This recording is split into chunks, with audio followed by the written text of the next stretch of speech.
yourself is a very personal experience, and I'll work directly with you every step of the way. Physicians come from all over the world to learn from Dr. Elliott. When your personal goal is to help other people achieve theirs, you must deeply understand the latest treatments. Want to feel confident and comfortable? The difference is in the doctor. I'm Dr. Vance Elliott at drvanceelliott.com. GMC's 0% event is on now. Get 0% financing on all remaining 2025 GMC models on limited terms, like the 2025 Sierra 1500 Elevation Crew Cab at 0% financing for 84 months. The 2025 Terrain Elevation All-Wheel Drive at 0% financing for 60 months. And the 2025 Canyon at 0% financing for 36 months. No matter what you need, there's a GMC for you. Ask your GMC dealer for details. I'm tired of waking up tired. Waking up tired. Are you tired of waking up tired? Come visit our sleep experts at the Brick Mattress Store. Get Canada's guaranteed lowest prices on all things sleep. Plus, try your new mattress for 6 months. If you don't love it, we'll find one you do. Some conditions apply. Stop waking up tired. Get the right mattress guaranteed. Only at the Brick Mattress Store.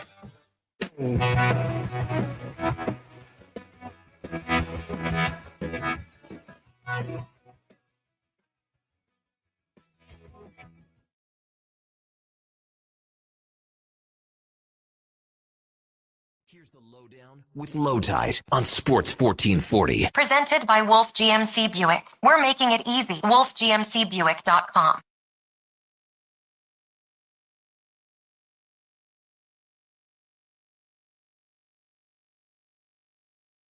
Welcome to the Lowdown. Today's show, Oilers play the Canadiens tonight. Always a home game for the road team. Plus, Matt Savoie was on the top line in practice today. We'll talk about that. Thursday night football and a World Series preview. Trey Savage starting game 1 against Blake Snell. Plus, NBA gambling ring. Talk about it. Wow.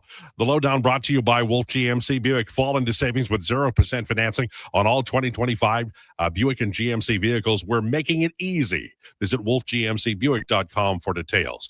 Those of you who listen every day know that we're on YouTube and Sports 1440 Radio. We're delighted you join us anyway. That includes online at iHeartRadio, sports1440.ca, and Radio Player Canada. After the show, we tweet it out on X. We also have it available on Apple and Spotify podcasts, okay? On Twitter, we're at Lowetide, at Declan Krueger, at JFenwick04, Sam W1440 as well. And you can reach us the old-fashioned way. Text or call 833-401-1440. That's 833-401-1440. Oilers, Habs, 5-on-5 scoring, Thursday night football, World Series, NBA gambling ring. Lots going on. Bag Milk will join us from Oilers Nation. And Frank Corrado, former NHL player, does work with TSN, and he's on the Canadiens games. We will talk to him at 1:20 about Les Habitants, who are starting very well this year. Okay, everything's here. Everyone is here. It's time for the introductions. If you put him in Montreal, he'd wander the streets alone until a family welcomed him, cut his hair, and made him eat until he reaches 100 pounds. Ladies and gentlemen, it's Sam Wilness. Sam Wilness, everybody. Hello, hello. How are we doing today? Very well, very well. Your hair, I can hear it growing from here. That's how much hair you have. If you dropped him in Montreal, he'd find the raunchiest bar possible, do all the things one does when 21, and take photos, and then tell you about it. It's Josh Fenwick. Josh Fenwick, everybody. I hear Montreal, a great party city. It truly is. I got to go there before I get tied down. I know media really well, and I will tell you the media stories that I've been told over the years about Montreal are salacious. Mm-hmm. Like Vegas salacious. I believe you. This is everything that I've heard from like my dad's friends. Yes, exactly. If you put him in Montreal, he'd have a tough time. He failed Mrs. Andrews' grade 1 French class, only learning 2 words, bonjour and oh. Ladies and gentlemen, it's Declan Krueger. Declan Krueger, everybody. Oh, pretty good. The starting point guard for my basketball team got arrested by the FBI today. How about you? Well, listen, you weren't going anywhere anyway. No. Do you think I'll get a call now to go play? Maybe. I don't know. This is what I know. You talked about the NBA gambling ring. Mm-hmm. An active head coach and an active player were just arrested. Okay, but let me ask you something. Do you honestly think that isn't happening in the NFL, MLB, and NHL? Because I think it is. I just think it's so much easier to bet unders and fake injuries in basketball than it is in other sports. 2 guys on the Cleveland Guardians were suspended and with pay and didn't play again last year. I think it's probably happening in other sports. I wouldn't doubt that. But I just think basketball is the easiest to manipulate. All you have to do is go out there, brick shots, and pull yourself from the game. Well, and just say I'm not, and tell people when you're not going to play. Like, it's just a little bit harder. Like, if you're like a receiver betting your unders, there's no guarantee the quarterback is going to throw to you. It's true. If you're a running back betting your unders, you're going to stop getting carries. In basketball, you're going to touch the ball. So. Okay. We're going to talk about that, but right now we're going to talk about the Edmonton Oilers and the Montreal Canadiens. The number 1 line at practice today, McDavid between Draisaitl and Matt Savoie. I've been talking about this. Skill needs skill, and no disrespect to Trent Frederick, and no disrespect to David Tomasic. And look, Matt Savoie is young. He may not be able to handle it either, but you've got to give him a chance. Second line is Nuge with Mangiapane and Roslovic. He's getting a long look now, is Roslovic. Philp with Podkolzin and Frederick on the third line, and Reek with Howard and Tomasic. Tomasic is still there, but I really do think he's the 12th forward on this team right now. Ike Howard playing well enough, I believe, to move ahead of him in what is going to be a race to the bottom. Ekholm, Bouchard, Nurse, Wallman, Kulak, Emberson. Starting in goal is Calvin Pickard apparently tonight. So there is that. It's going to be a good game. This will be a very good game. The Montreal Canadiens are flat out good. They're 6-2-0. Now, they played last night in Calgary, and you always worry about the back-to-back, but you only had to go from Calgary to Edmonton. Is that a long enough way to have, like a schedule loss? That has to be so insignificant in the grand scheme of travel. I think so. It's still a back-to-back, and it's still travel. So there is probably they played last of night. Truth to it. Right, yeah. Exactly. That'd be the bigger thing. But yeah. Flying up to QE, heading north up to QE too, crazy. Like a what? No, like just like a low-down gambler in the NBA. My goodness, I can't believe this story. I know, it's crazy. This imagine if Chris Knobloch was just arrested by the FBI this morning. Okay, but somebody has just turned their radio on and didn't hear Imagine, just heard the other's part. Yeah, Martin St. Louis would actually be a better reference because he was a former player, as was Chauncey Billups. What about Patrick Waugh? Yeah, anyone like that. All right. But that's what we're dealing with here. Right. I'm writing an article. There's an article up today at The Athletic about Matt Savoie. Please read it. Skill needs skill. He has skill, and he proved it in that face-off. I know it's only one moment, but it shows you what he can do, and the game is slowing down for Matt Savoie. A sign that the coach is noticing is that he's on the top line tonight. Now, elsewhere is the 5-on-5 scoring for the Edmonton Oilers is in the ditch. But I'm here to tell you, you might want to worry about it, but not at the level that is happening now. And I'll tell you why. In 22-23, the Oilers scored 2.91 5-on-5 goals per 60. In 23-24, that went to number 2.9, and they were third in the league. Last year, they were 2.48, and that means they're off the pace. There's no doubt. They're off the pace. They went from 2.9 to 2.48. That's a worry. However, they're at 1.55 so far this year. That will improve. They've got to get it past 2.48, though, and that's going to be a problem because, they don't have those, Evander Kane's, Corey Perry's. They have Matt Savoie's and Ike Howard. They got to coach them up this winter, and they got to be ready for the spring. That's just the way it works in the National Hockey League. Hey, rookie, you're only a rookie until Valentine's Day. And then we have to plug and play or we're moving on. It'll be a very interesting game tonight and an interesting winter for the Edmonton Oilers wingers. By the way, on my blog today, I wrote about Sam Pollock and why he ruined hockey. I recommend you read that. Thursday Night Football. Are you excited about it, or are you just all in on this basketball scandal? No, I mean, football obviously comes first. Football is king. It's kind of, you know what it is? It's a cool jersey matchup. Chargers Vikings. See, this is you're talking my purple, language. Some light baby blue. How many interceptions is Justin Herbert going to throw? Hey, well, Connor's in the room. No, he's not. Well, he might be. He could have been. No, like anytime there's a primetime football game, I get up for it. But I won't lie. My interest certainly is. It does wane a little bit when I think both teams maybe have a ceiling of capping out as being like a wild card exit team. Like we talked about that a little while ago when it was the Seahawks Cardinals. Granted, that's a division game. I mean, I'm always going to watch, but it's not like watching a Lions Chiefs primetime game. And there's nothing wrong with that, but it's just. People are commenting on YouTube about my shirt. Karen bought it for me. It has old 60s coffee tables on it. What do you boys think? You like it? You're not talking today? I was waiting for him. I love it. I think it's great. I saw you getting out of your car wearing that, and I thought that's a hot styling, man. And I watched like 5 episodes of that 70s show last night, and you're kind of bringing me back to that. Can you assure me that you don't watch me get out of my car like more than once a year? No, I absolutely cannot assure you that. Okay, it's probably closer to once a week. I watch you get in your car every day because you're chasing me in your car. That's a little different. You like the shirt? I was on record saying, "Whoa, LT, I like the shirt." As soon as I saw you today, so yeah. Well, my taste is really improved since I got married. So Karen's taste is great. Yeah. That's what's happening, and every guy my age should have somebody to advise him. But you married Karen, so that's great taste on you. So maybe it is in fact that you have great taste. Yeah, it's true. All right, I'm going to ask this question now. It is about the basketball scandal. Okay. Awesome. So the worry I always had about gambling and the way it is now, it's infiltrated sports, is that sooner or later we're going to have a Black Sox thing.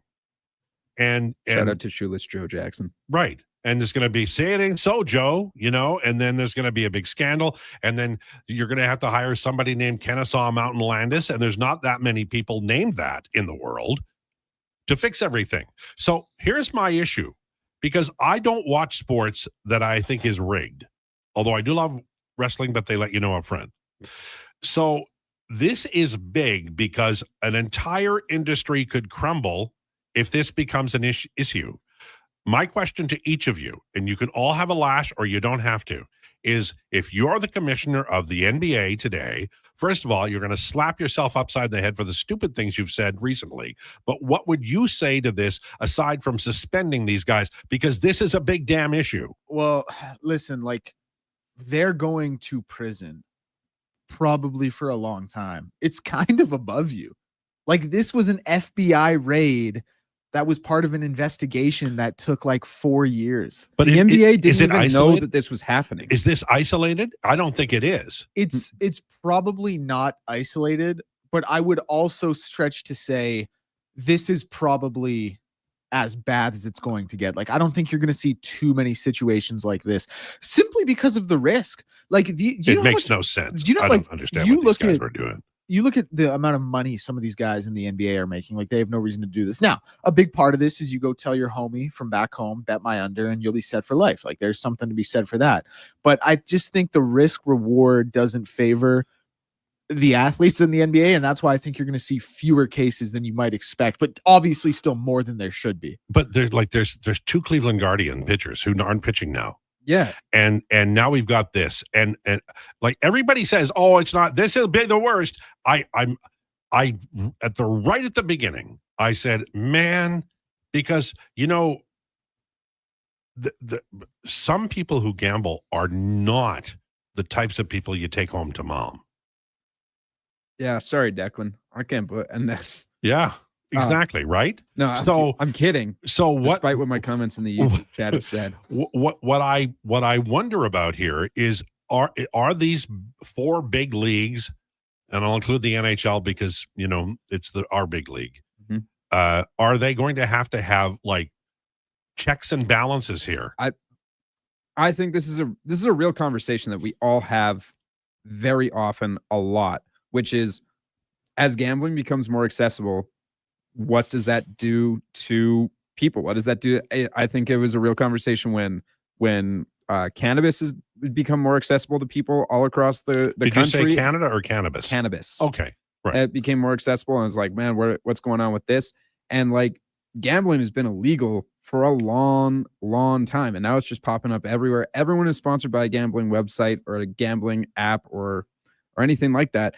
And yes, there are going to have to be checks and balances put into place because I don't think this is as bad as it's going to get. Pete Rose leads the MLB all time in hits, and he has a lifetime bet. He's not a Hall of Famer because he was betting on. Well, he stuff. will be. Don't worry.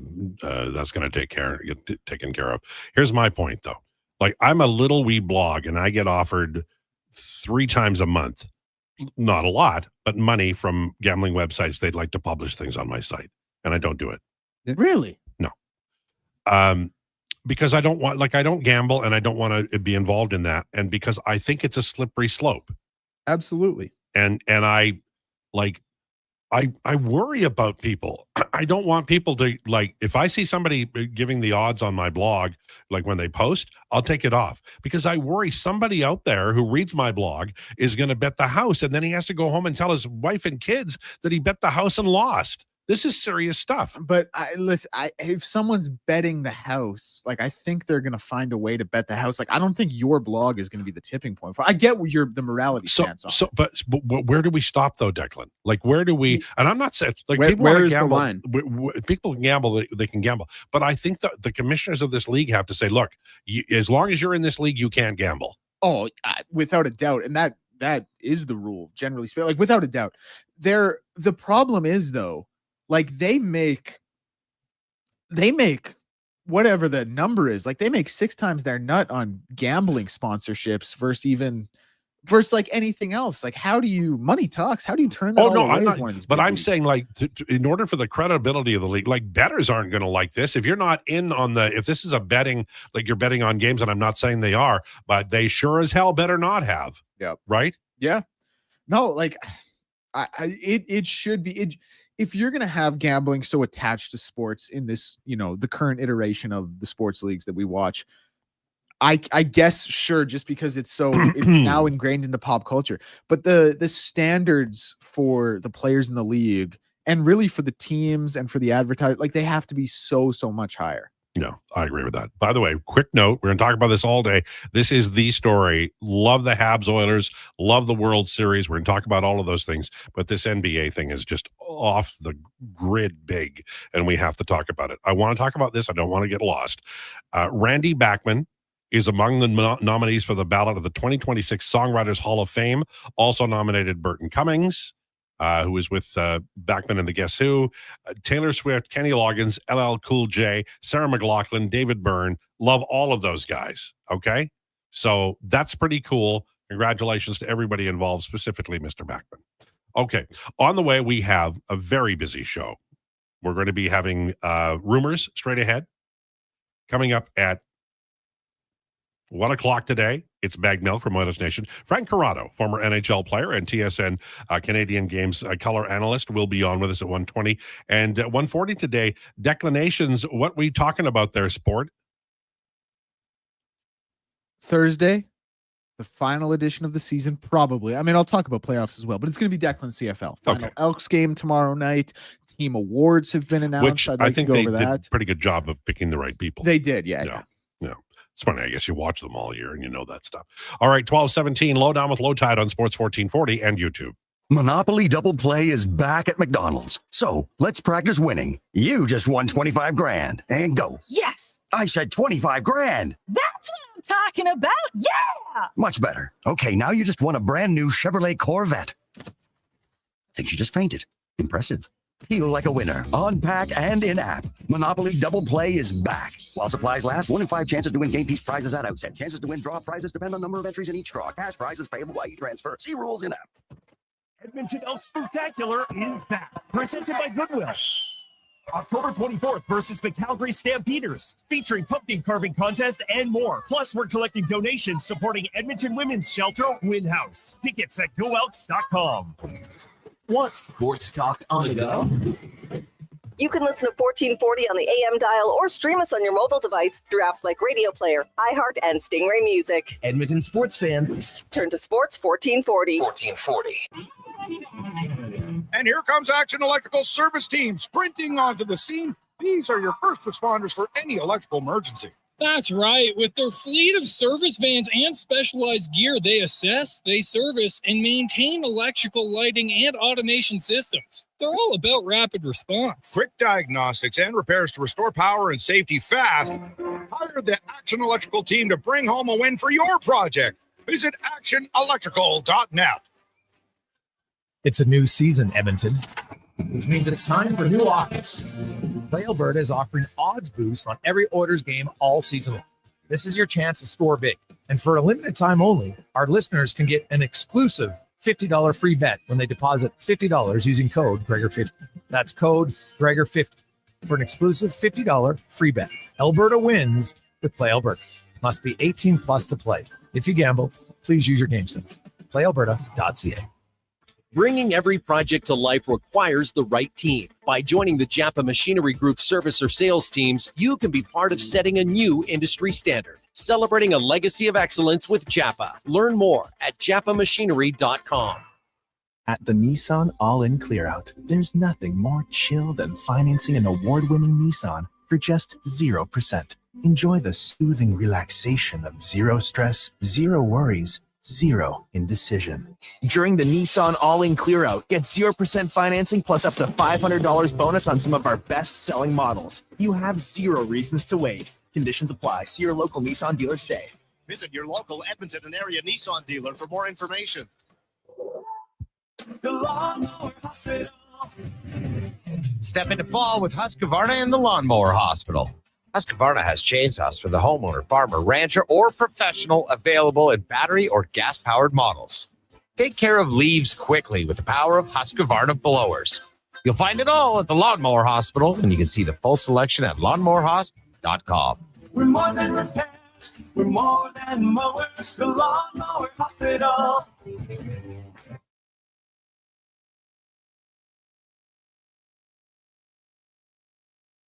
The Lowdown with Lowetide on Sports 1440. Can you fit Sports Encyclopedia on a business card? Presented by Wolf GMC Buick. We're making it easy. WolfGMCBuick.com.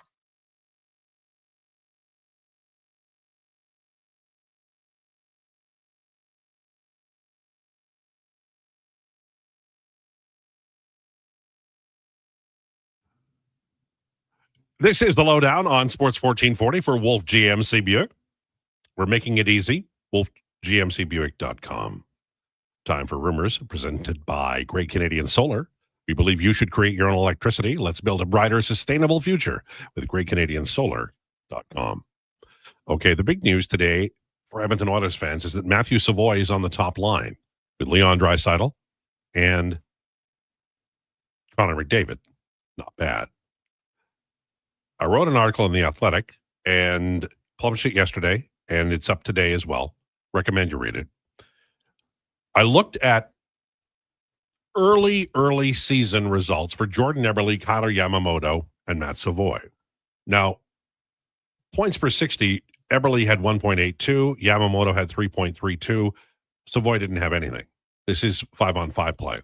But shots per 60, Savoie had 7.77, narrowly ahead of Eberle and quite a ways away, like in front of Yamamoto. High danger scoring chances, again, Savoie, 4.66. So he's not putting the puck in the net, but he's also not playing with high skill. He is tonight, but that's a change in the weather. Yamamoto was playing with Ryan Nugent-Hopkins and Leon Draisaitl at the beginning of 2020. Jordan Eberle was playing with Sean Horkoff and Taylor Hall. So they were getting feature minutes. This is 5-on-5. They were getting feature minutes at 5-on-5. Young Savoie is getting that tonight. Skill needs skill. And remember when they started the year with Trent? I like Trent Frederick, but he's like a third-line left winger. Maybe center, but I think that's a stretch. The Bruins felt he was more of a winger. And Tomasic is a guy who comes over. They love his skill. They want him to acclimate. They need him to do it quickly, and he's gotten lots of chances on the power play. A few at 5-on-5 hasn't happened yet. This is the right call. What the Oilers should do is play Savoie for 20 games on a skill line. And if he makes it, great. Keep playing him. But then do the same with Ike Howard and split up McDavid and Draisaitl. Put Draisaitl with Ike Howard and McDavid with Savoie or vice versa. But you've got these two brilliant Glimmer Twins centers, and you've got two really, pretty substantial prospects. Play them together somehow at some point. And I'm sure Chris Knobloch had planned to do it. I'm interested, though, that the veterans have struggled to the point that they're already, as we enter game number 8, looking at doing it. It's encouraging if you're an Edmonton Oilers fan. That's a good thing. Toronto Maple Leafs have placed Chris Tanev on injured reserve. good defensemen. Injuries when older players get older is an issue, and we're already there. Alexander Romanov has been placed on IR by the Islanders. He plays a very aggressive, tough-minded game, and that is going to happen there as well. In the Major Leagues of Baseball, Trey Yesavich has been named as the starter for Game 1 tomorrow in Toronto for the Blue Jays. Blake Snell will start for Los Angeles. I'm pretty impressed by the Jays because the idea of an opener has to have come up. If you run a lefty for the first inning and you get, say, Ohtani and Freeman out of the way, and then Yesavich pitches the second inning, a lot of teams might do it that way. They're starting with Trey Yesavich. Josh, I will ask you, Yesavich has been so good in his young MLB career. Are you surprised he got the first start? I'm a little surprised he got the first start in the World Series. I think it's a hat tip to how well he's pitched. Absolutely, without a doubt. But his two best throws that he relies on are the four-seamer and the splitter, right? Yeah. Well, that splitter's unhittable. That splitter is unhittable. However, the Jays and the Dodgers are the two teams on both sides of the league that in the playoffs have hit the splitters the best entirely. So I'm a little afraid that he might get lit up if he's still, I don't remember if he was tipping his pitches in his last start or not, but if he tips his pitches a little bit, I'm a little afraid for the bats of LA up against that splitter that he has. Do you ever wonder why MLB teams don't find a way, like a more innovative way to make the calls on the pitches so that it can't be stolen? Yeah. I mean, I wonder that all the time, but I mean, just have Bugs Bunny dig a hole out there to the mound and then say slider. Yeah, so that's what the pitch comm system is for, right? Yeah. The little buzz thing, whatever. But yeah, I don't know. It seems like everybody hates it. Joe Morgan always said he knew when he could steal second base because there were 7 or 8 different signs of players doing things differently on the mound of the catcher. Yeah, they all set up differently, which I'm sure is true. Mariners have are going to are expected to prioritize Josh Naylor in free agency, a good hitter at first base. Good call. Well, I mean, they had such crappy bats forever. They finally get some bats and they make it almost to the World Series. There's an idea. Keep it up. Unbelievable stuff. I don't know how far this is going, but it is a news item. Negotiations on an 18-game schedule paused during NFLPA's leadership search. It's weird to have 17. 18's coming, right? Oh, yeah. I think so. Doesn't seem to be that big a deal. And then you just cut back on one more of those awful preseason games. But you can't get it down to 0. You got to have a couple. You got to know what you have with some players. They're you already wearing the big going. bubble helmets and they don't hit.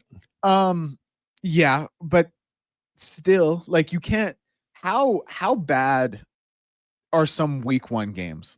Especially when the vets don't play. That's what I'm saying. So you need the preseason in there to at least let them get a feel for things. Don't you feel bad when the Minnesota Vikings have a preseason games and their left guard goes down for the year? Yeah, but for sure. But I think that's a little you don't see many season-ending injuries in the preseason. It does happen, and it is possible. But the thing is, if you come into the regular season right out of camp with no preseason games, it's awful. The possibility for injury is probably higher than if you haven't had any game reps. Justin Fields and Tyrod Taylor are splitting practice reps for the New York Jets. I love the New York Jets. The New York Jets are like Troy McClure on The Simpsons. You can always count on them for a laugh. Or Dr. Nick. Hi, everybody. I think I'm going to go home on Madden 24 because that's the latest version I have. And just maybe I'll buy Madden 26. And I'm just going to rebuild the Jets. I think that'd be a fun little pet project. I've never done any of those management mode things because if I ever get into that, I will quit my job and just do that for the rest of my life. And you think I'm kidding, but I'm not. It's a lot of fun, man. I could see you being a video game guy. Well, I used to with the APBA baseball was basically you manage the team. And I was obsessed when I was 10, 11, and 12 years old, I was obsessed with it. Awesome stuff. Okay, we got to get back to this. 12:29. This is such a big damn story as I'm sitting here and talking about it. And reading about it, it's ballooning. Terry Rozier, Chauncey Phillips have been placed on leave by the NBA, player and coach respectively. And now it's sort of out there and everybody's talking about it. And on a scale of 1 to 10, how double dog sure are you that this is isolated? Oh, probably it's 0.5. How double dog sure am I that it is isolated? Yeah, like I'm as close to 0 as you can get. I don't think this is isolated. But I will say, Josh, the NBA has had the second most gambling scandals outside of the MLB. They have refs betting on games. People are still concerned whether or not Michael Jordan in 1993 was secretly suspended for gambling debts and things of the such. Jonte Porter, literally 2 years ago, pled guilty to gambling. So you're saying there's a chance? I'm saying there's a chance. I think it would be irresponsible of us to say that there isn't a chance, that this is a much bigger thing than it's already made out to be. 30 people got arrested and only 13 of them are mobsters. So what are the odds that this thing brings down major sports in North America? I think they're just too big of conglomerates. I don't think that down. happens. So the players and the coaches are going to pay the price, but the organizations and the owners will not. I don't really see players and coaches paying a price. Like in what situation? Like how do they pay a price in this situation?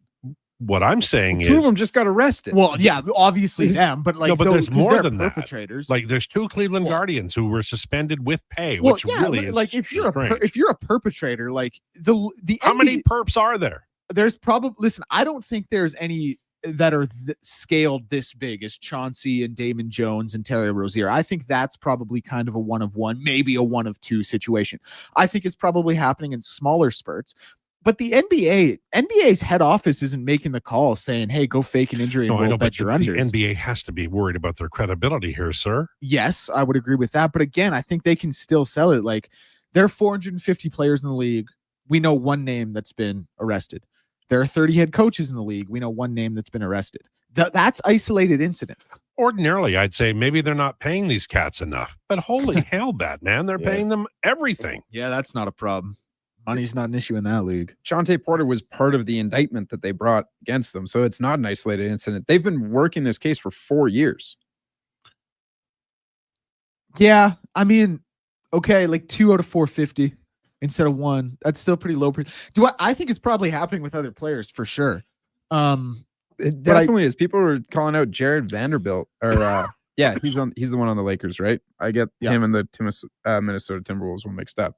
He had some stuff where people were looking at him like, what the hell is going on here, man? Well, it's because his shot never really improved. And it was around the rim. That's what it was. Okay, then the 76ers should all be under investigation. If your shot not improving. Ben Simmons, come on down. Here's the other thing, like with Jonte Porter and Terry Rozier, everyone kind of spotted it immediately. Like everyone was kind of like, "Hey, this is pretty crazy." Like I know that did happen with the Guardians, and I know this investigation, took years because they want to be thorough with their investigation and they want to get an indictment and they want to have, evidence that's prosecutable beyond a reasonable doubt. So that's why investigations take so long. But I do think like this. I think it's a pretty tough charade to keep up if you're a player doing it.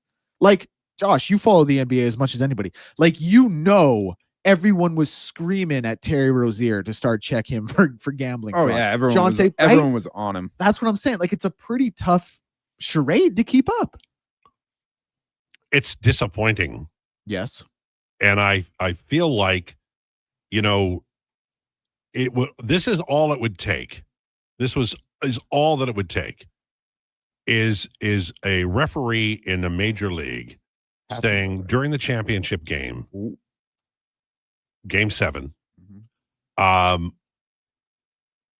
called 3 penalties that weren't there, or I called an offside that wasn't there, or somehow tipped the balance of a deciding game for a championship. I don't think fans would buy into that. I think at that point, you've broken the wand. The magic wand of North American sports would be broken. Never tell an Oilers fan that the Florida Panthers cheated and won the last 2 Stanley Cups, because that will fracture fans. Here's my thing, though. Like, I just think these leagues are undefeatable. I don't think anything could ever bring them down. I think they could get tainted, deservedly so, but I don't think anything could take them off the pedestal. That sounds exactly like what happens before that happens. Do you think the NFL could be brought down to its knees and crumble? Do you think it could this fall kind like of thing is Constantinople? exactly what? Like, I mean, look, I know the NFL is impervious to everything. I saw the video in the elevator of the hotel room. I saw that. I know what happens in the off season. As soon as they leave the compound, God knows what happens. I understand all of that. This has to be different. Your favorite team is playing Sunday night on Sunday Night Football. You have to be assured that nobody is screwing the pooch on the result. Otherwise, it doesn't matter. It doesn't matter like it should. It has to count in the standings. It has to be real. If it's not real, then it all goes away. Tell me I'm wrong. I think it should. I think it should. So you don't think the result matters? You don't think fans want the team to win and they would accept if some low down gambler decided that he needed to, go wide left? Yeah, like this is the thing. Do I think it hurts the NBA as a whole? Yes. Do I think people look at it now as a tainted product? Yes. Do I think a devout Utah Jazz fan is going to really care because a Miami Heat player or a Toronto Raptor player was betting his own unders? No. Do I think a Lakers fan? But he's talking about this on a wider scale.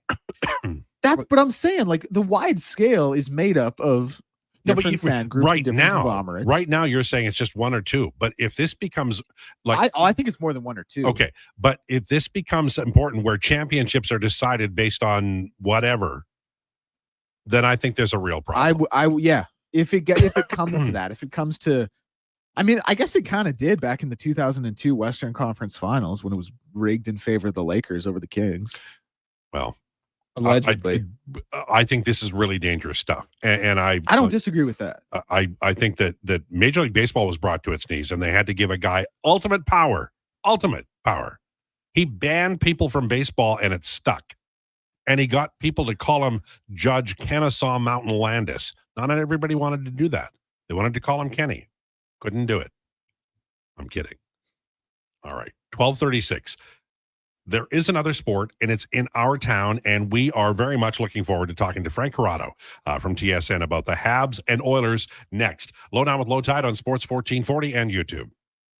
Whether you're a craft beer connoisseur or more of a wine aficionado, there's always something new to discover at Sherbrooke Liquor, a unique, family-owned, independent liquor store. The selection? Incredible. The non-alcohol section is also very impressive. Sherbrooke Liquor, expert, knowledgeable staff with a passion for unique finds. More than just a liquor store, we're a community. Alberta's best, the one and only Sherbrooke Liquor. Wine, spirits, and oodles of beer. Visit SherbrookeLiquor.com. Giddy up for family fun that's second to none. Your Edmonton Oil Kings are putting the Western in Western Hockey League this Saturday night. It's Country Night in Ice District as Edmonton faces the Regina Pats. Buckle up and ride the mechanical bull. And at every home game, score Calmont Kids food combos for $10 or less. The value is king-sized.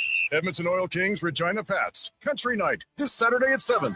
Great family entertainment at Rogers Place starts at just $20 a seat. Save on day of game pricing now at oilkings.ca.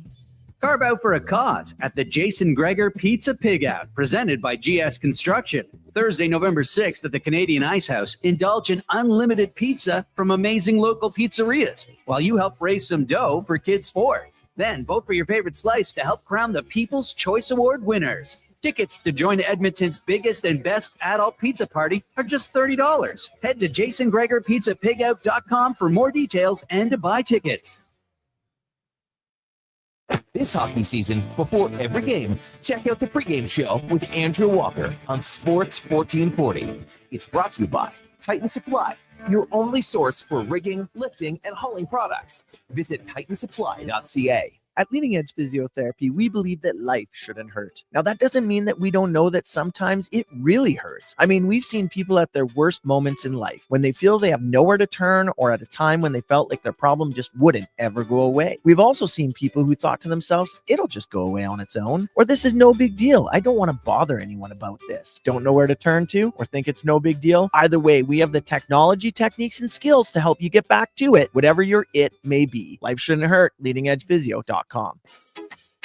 Planning your next event? Let Loca Quality Market cater. From made-to-order meals to gourmet platters, to full chef tasting experiences, they make entertaining effortless. Visit loca.ca to start planning today. We've Johnson, whoa. We're proud to be local and family. Downtown experience to speak for the day. With Johnson, whoa. Striving to bring you a comfortable home. With Johnson, whoa. Don't let scary high prices haunt you this October. At Nisku Ford, we treat you like family, which means no tricks, just treats. Come find a frighteningly good deal on a brand new Ford. All October, finance and lease rates are as low as 0%. Or maybe you prefer rebates as high as $10,000. The Nisku Ford family will always dig deeper to find the best deal for your family. The coffee's on. Drive into Nisku Ford or visit niskuford.ca today. Above expectations.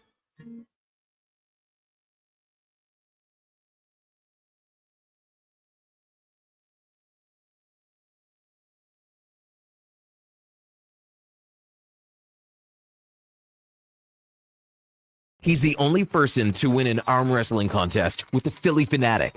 The Lowdown with Lowetide, now on Sports 1440. Presented by Wolf GMC Buick. We're making it easy. WolfGMCBuick.com. Lowdown with Lowetide on Sports 1440 for Wolf GMC Buick. We're making it easy. Visit WolfGMCBuick.com. I got a little excited. Frank Corrado will be here at 1:20, not at 12:40. And we'll have bagged milk at 1 o'clock. So, interesting that the Jays go with a flat-out rookie. But here, I've been thinking about it, and here's why it might be a good idea. They haven't seen him, right? So he is absolutely unknown to them. And that splitter is dynamite. It's an interesting take. But, you win I think if the Jays win the first game, they've got a real chance to win the World Series. Because the Dodgers right now, they look invincible. Their starter comes out, pitches 6 or 7. The bullpen finds a way. They're already up by 9, and they win. But if they lose game 1, then there's doubt. There's a little bit of a chink in the armor, Yeah, I agree. Still tough, though. Good Lord. Still tough. But the thing that I like saying, I said constantly out by the bar, and people are like, man, like, how do you do that to Ohtani? It's like Ohtani was batting 193 before he hit 3 home runs. That's why you keep him in the lineup. That's why you keep him in the lineup. Do you, by the way, good, very well done by you. I didn't know it was you, but you wrote on YouTube. Funny that Declan wonders if he gets the call to start at point guard for the Heat, even though he is on record being a gambler. Interesting take. Your thoughts, Declan? Well, I've never bet on myself. Mostly because you bet on yourself every day. You're betting on yourself right now, hoping you get a call from the NBA. It's a great point.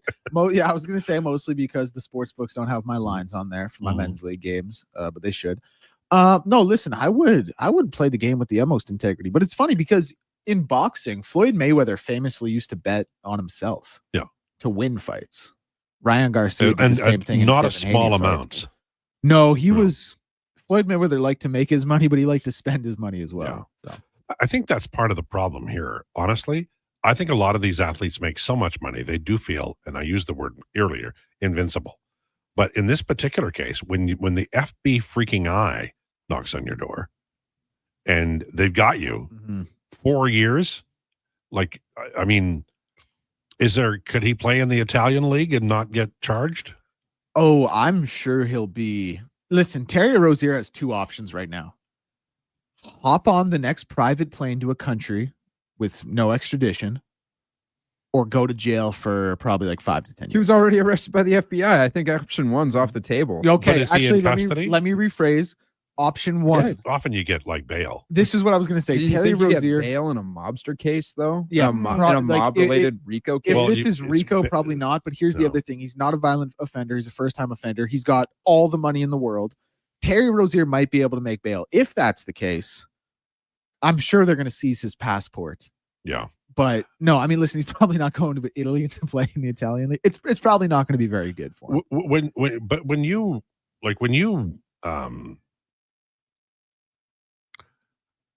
when you post bail for an NBA player, you have to be adding another 0 or 2. Oh my god! I'm sure his bail would be in the 7 figures or the very high 6, probably the 7 figures. But Terry Rozier can afford it. Yeah. Like if there's anyone out there in this case who can afford Yeah. the bail, it's Terry Rozier. Yeah.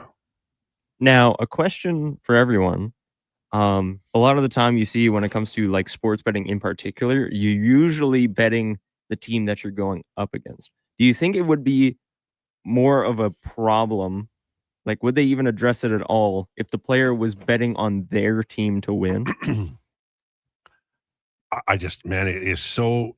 This is where the slippery slope comes in. right? You know, It's definitely better, but it's too slippery of a slope. It's either everyone's gambling or no one's gambling. Because the thing is, yeah, that's exactly what it is, Josh. Like if you're betting on your team to win, who's to say you're not buddy-buddy with an opponent who's bricking the shots every time he touches the ball or fouling when he shouldn't on the other team? Like there's just no way to police that. this story is. I came in here fully. In fact, I think I interrupted you at the beginning and said I want to talk about the orders, which I did. But this story, in the hour we've been on, has just gone freaky freak. Has Pablo Torre been tweeting about something? That's where I like. As soon as this broke, I was like, oh, and then I turned on post notifications for Pablo Torre. I was like, all right, this is exactly what I need. I was gonna joke. I was gonna say he's probably so pissed he wasn't on the story. Well, he was on it in July.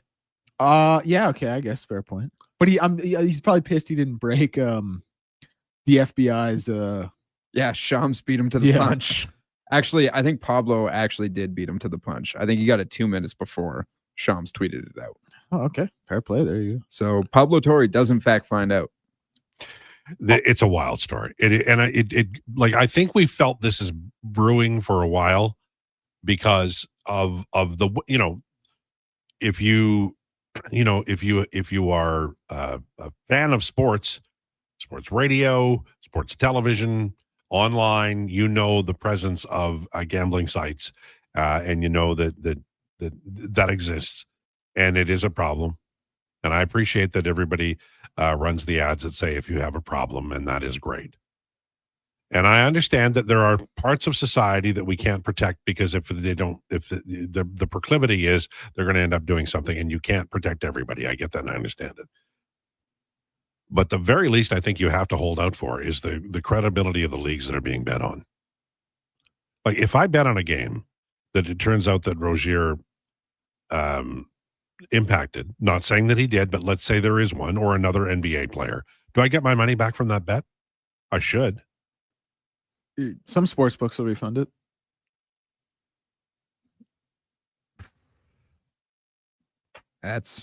It is so ugly that none of us want to think about it because we love sports. But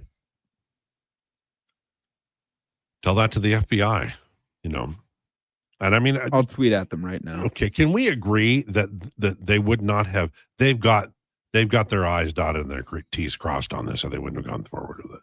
Oh, Yeah. You have to. It seems like it.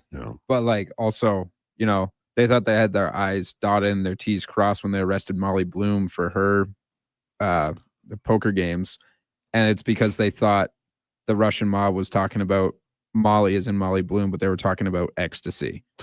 Good movie though. Great movie. I did a lot of reading after I watched that movie. I rewatch it constantly. You know why it was a great movie? Because Aaron Idris Elba Sorkin was in it. Oh, pardon me? Idris Elba was in it. No. Guess who wasn't in it? Brad Pitt. That's why it was a great movie. Kevin Costner was in it. He was really good in that. It was a great movie. Yeah. It was just. So is Wolf of Wall Street, by the way. Yeah. It was a good movie. I like Wolf of Wall Street. It's good. Yeah. A lot of Quaaludes in that. All right, Wolf of Wall Street or Once Upon a Time in Hollywood for you? Oh, the only problem with Once Upon a Time in Hollywood is that it was long. It was Wolf about of the Wall same Street's length pretty as long, Wolf of too. Wall Street. Well, I was more interested during Wolf of Wall Street. All right. So then there's the answer. You like There were Wolf of Wall dull Street more. parts. It's like, the second Godfather had some slow parts. Yeah, but it's still better than the first Godfather. I don't know, man. I'm not breaking. They're both pretty good. I'm not breaking any. It should have been me. I'm not breaking any news here. I'm the oldest. I'm smart. You know what's worth a rewatch? Man, that was a good movie. Apocalypse Now. That's a tough movie. It's a tough one. Also, can be considered a long movie. Yeah. I watched The Redux the first time I had it, and the first time I watched it, and it has that little like half-hour thing in the middle. Yeah. With the French family, I was taken out of the movie. I was locked in. Lawrence Fishburne, first movie ever. The movie that I love that I can't ever watch again is No Country for Old Men. It was so disturbing to me. Oh, really? Oh, I found that love very No disturbing. Country. Shot at the exact same time and exact same place as There Will Be Blood. Another fantastic movie. It I've does, never gone into a bowling alley feeling the same way since There Will Be Blood. I'm finished. Have you heard the fun fact about those two movies? No. When they light the rig on fire for There Will Be Blood, and it's lighting up the sky, they had to shut down production on No Country for Old Men because it was lighting up the sky and ruining all their shots. Oh, wow. Really? Eh? Oh, yeah. Wow. By the way, yesterday morning, well, at noon, I listened back to some of these shows and I watch them on YouTube sometimes. Naturally. My mic was live and I was going, Oh yeah, I turned you on because you turned your mic on and then you turned it off, but I had it on program 4. and I'm doing that. I do that. I go. You didn't do it today. But you can't put that on the air. I sound like a fool. It's too late, man. It's not in the podcast version. Fun fact, because it got cut out. But like, well, it was on the YouTube thing. It was on the YouTube Yeah. thing. So do you do that just to like? I didn't know you were ruin going to me? do that. I sometimes say horrible things before the show. You know this. Yeah, but you had turned on your mic. You are so my I turned on- protector. Yeah, and then you do, and Sam gives me the 4, and I'm like, he's already done. Like, I don't know what I'm supposed to do after that. Is the 4 some kind of program 4? It's how Okay. YouTube can hear you right now. If we take you off, radio will be able to hear you, but YouTube will go, why is Lowetide muted? Talk about Florida, Kachuk, Marchant, Bennett legacy, taking out goalies, throwing Nurse and Kane in box over mystery call, stick kick, just like how those guys handled winning. They need to be taking down 9 out of 10 notches. But great for radio, right? Well, honestly, they were great for radio because they're you know, like if you've ever watched wrestling, there has to be a bad guy, and Florida is the bad guy. It doesn't help that a bunch of former Flames, doesn't hurt that a bunch of former Flames are on that team, right? But like if you're the Edmonton Oilers and Oilers fans, you just like everybody goes, well, maybe you'll end up playing another team. If you're an Oilers fan, you don't want another team. You want to play Florida again. I think that's a long shot from happening this season. That's what they always say. I would say that both teams aren't looking particularly hot right now.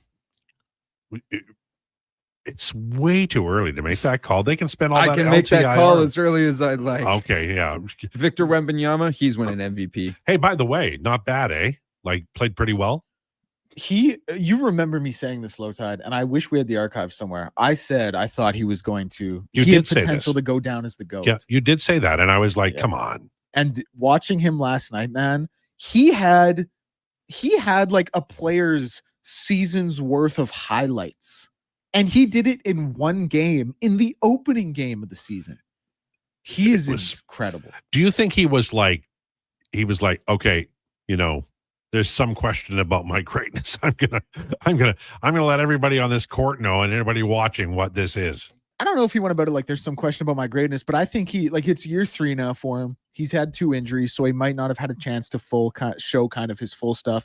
He wasn't award eligible last season when he was going to be all NBA and walk away with Defensive Player of the Year, probably unanimously. But for anyone who doesn't know, you have to play a 65 game minimum to qualify for the awards. He didn't hit that because of injury. Right. So I think he comes into this letting everybody know, like, it's my league now.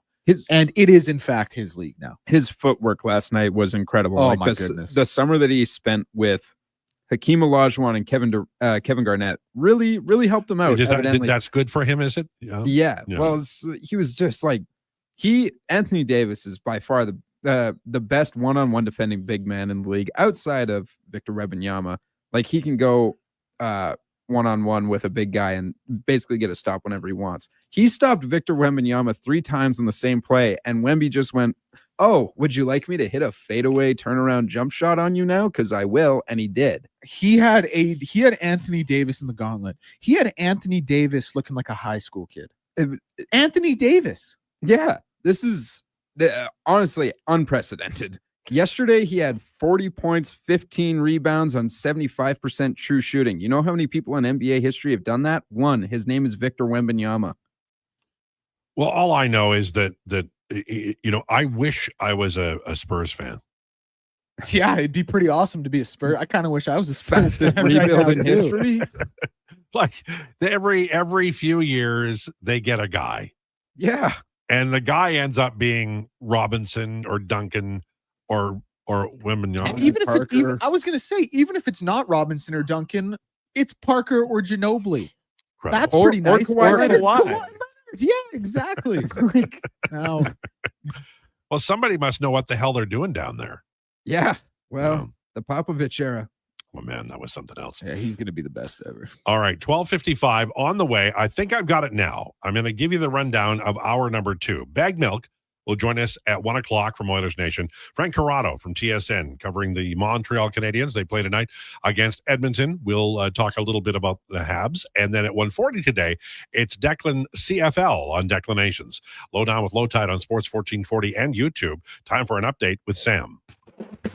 This is a Sports 1440 update.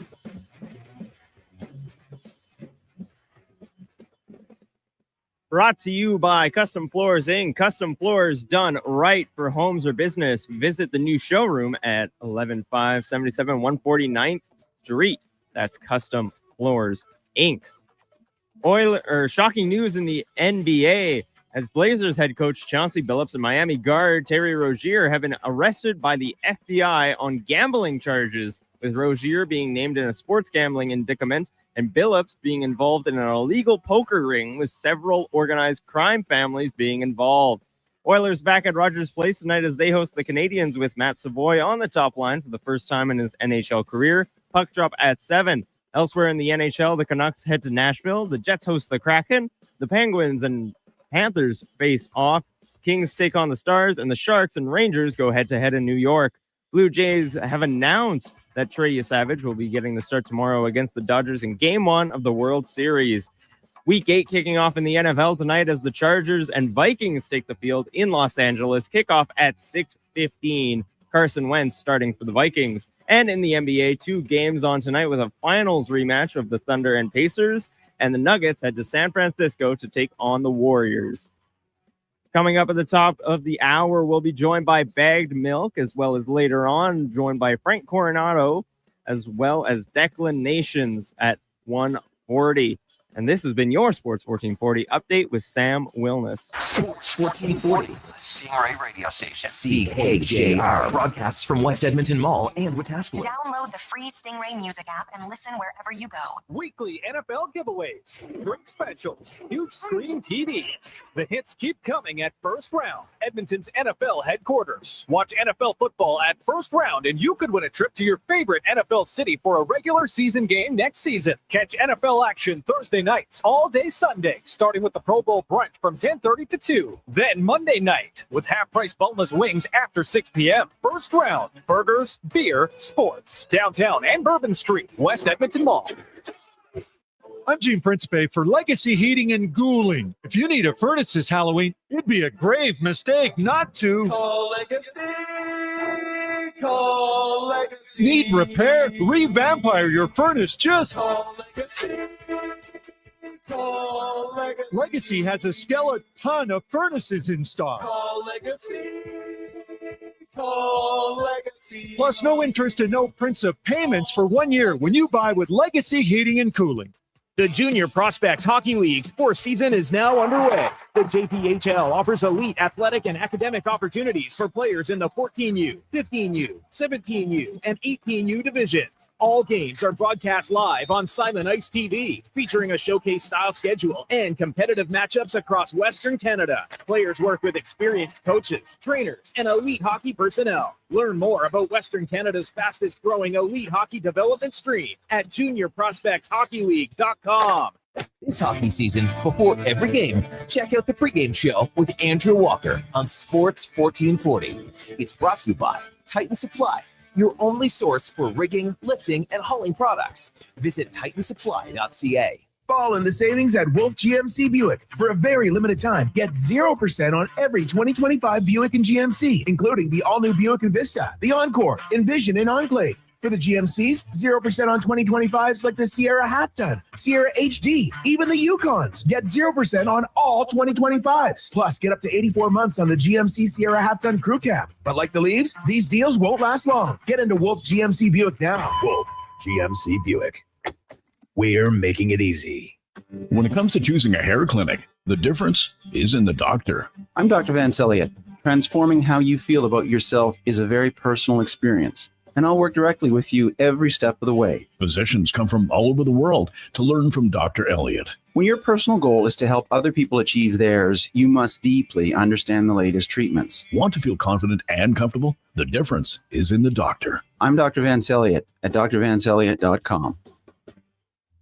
Diablo Boots sells only Canadian-made work and biker boots made by Canada West. No American or boots made in China, so no tariffs. All of Diablo's boots have replaceable soles and heels for longer life. Sizes 6 to 14 Triple E. Buy quality, buy Canadian. And support Canada West and Diablo, the two best names in the boot business. So save on boots by Save On Foods. That's Diablo Boots, 3340 Gateway Boulevard on the east side of Save On Foods. Buy Canadian. They're terrific.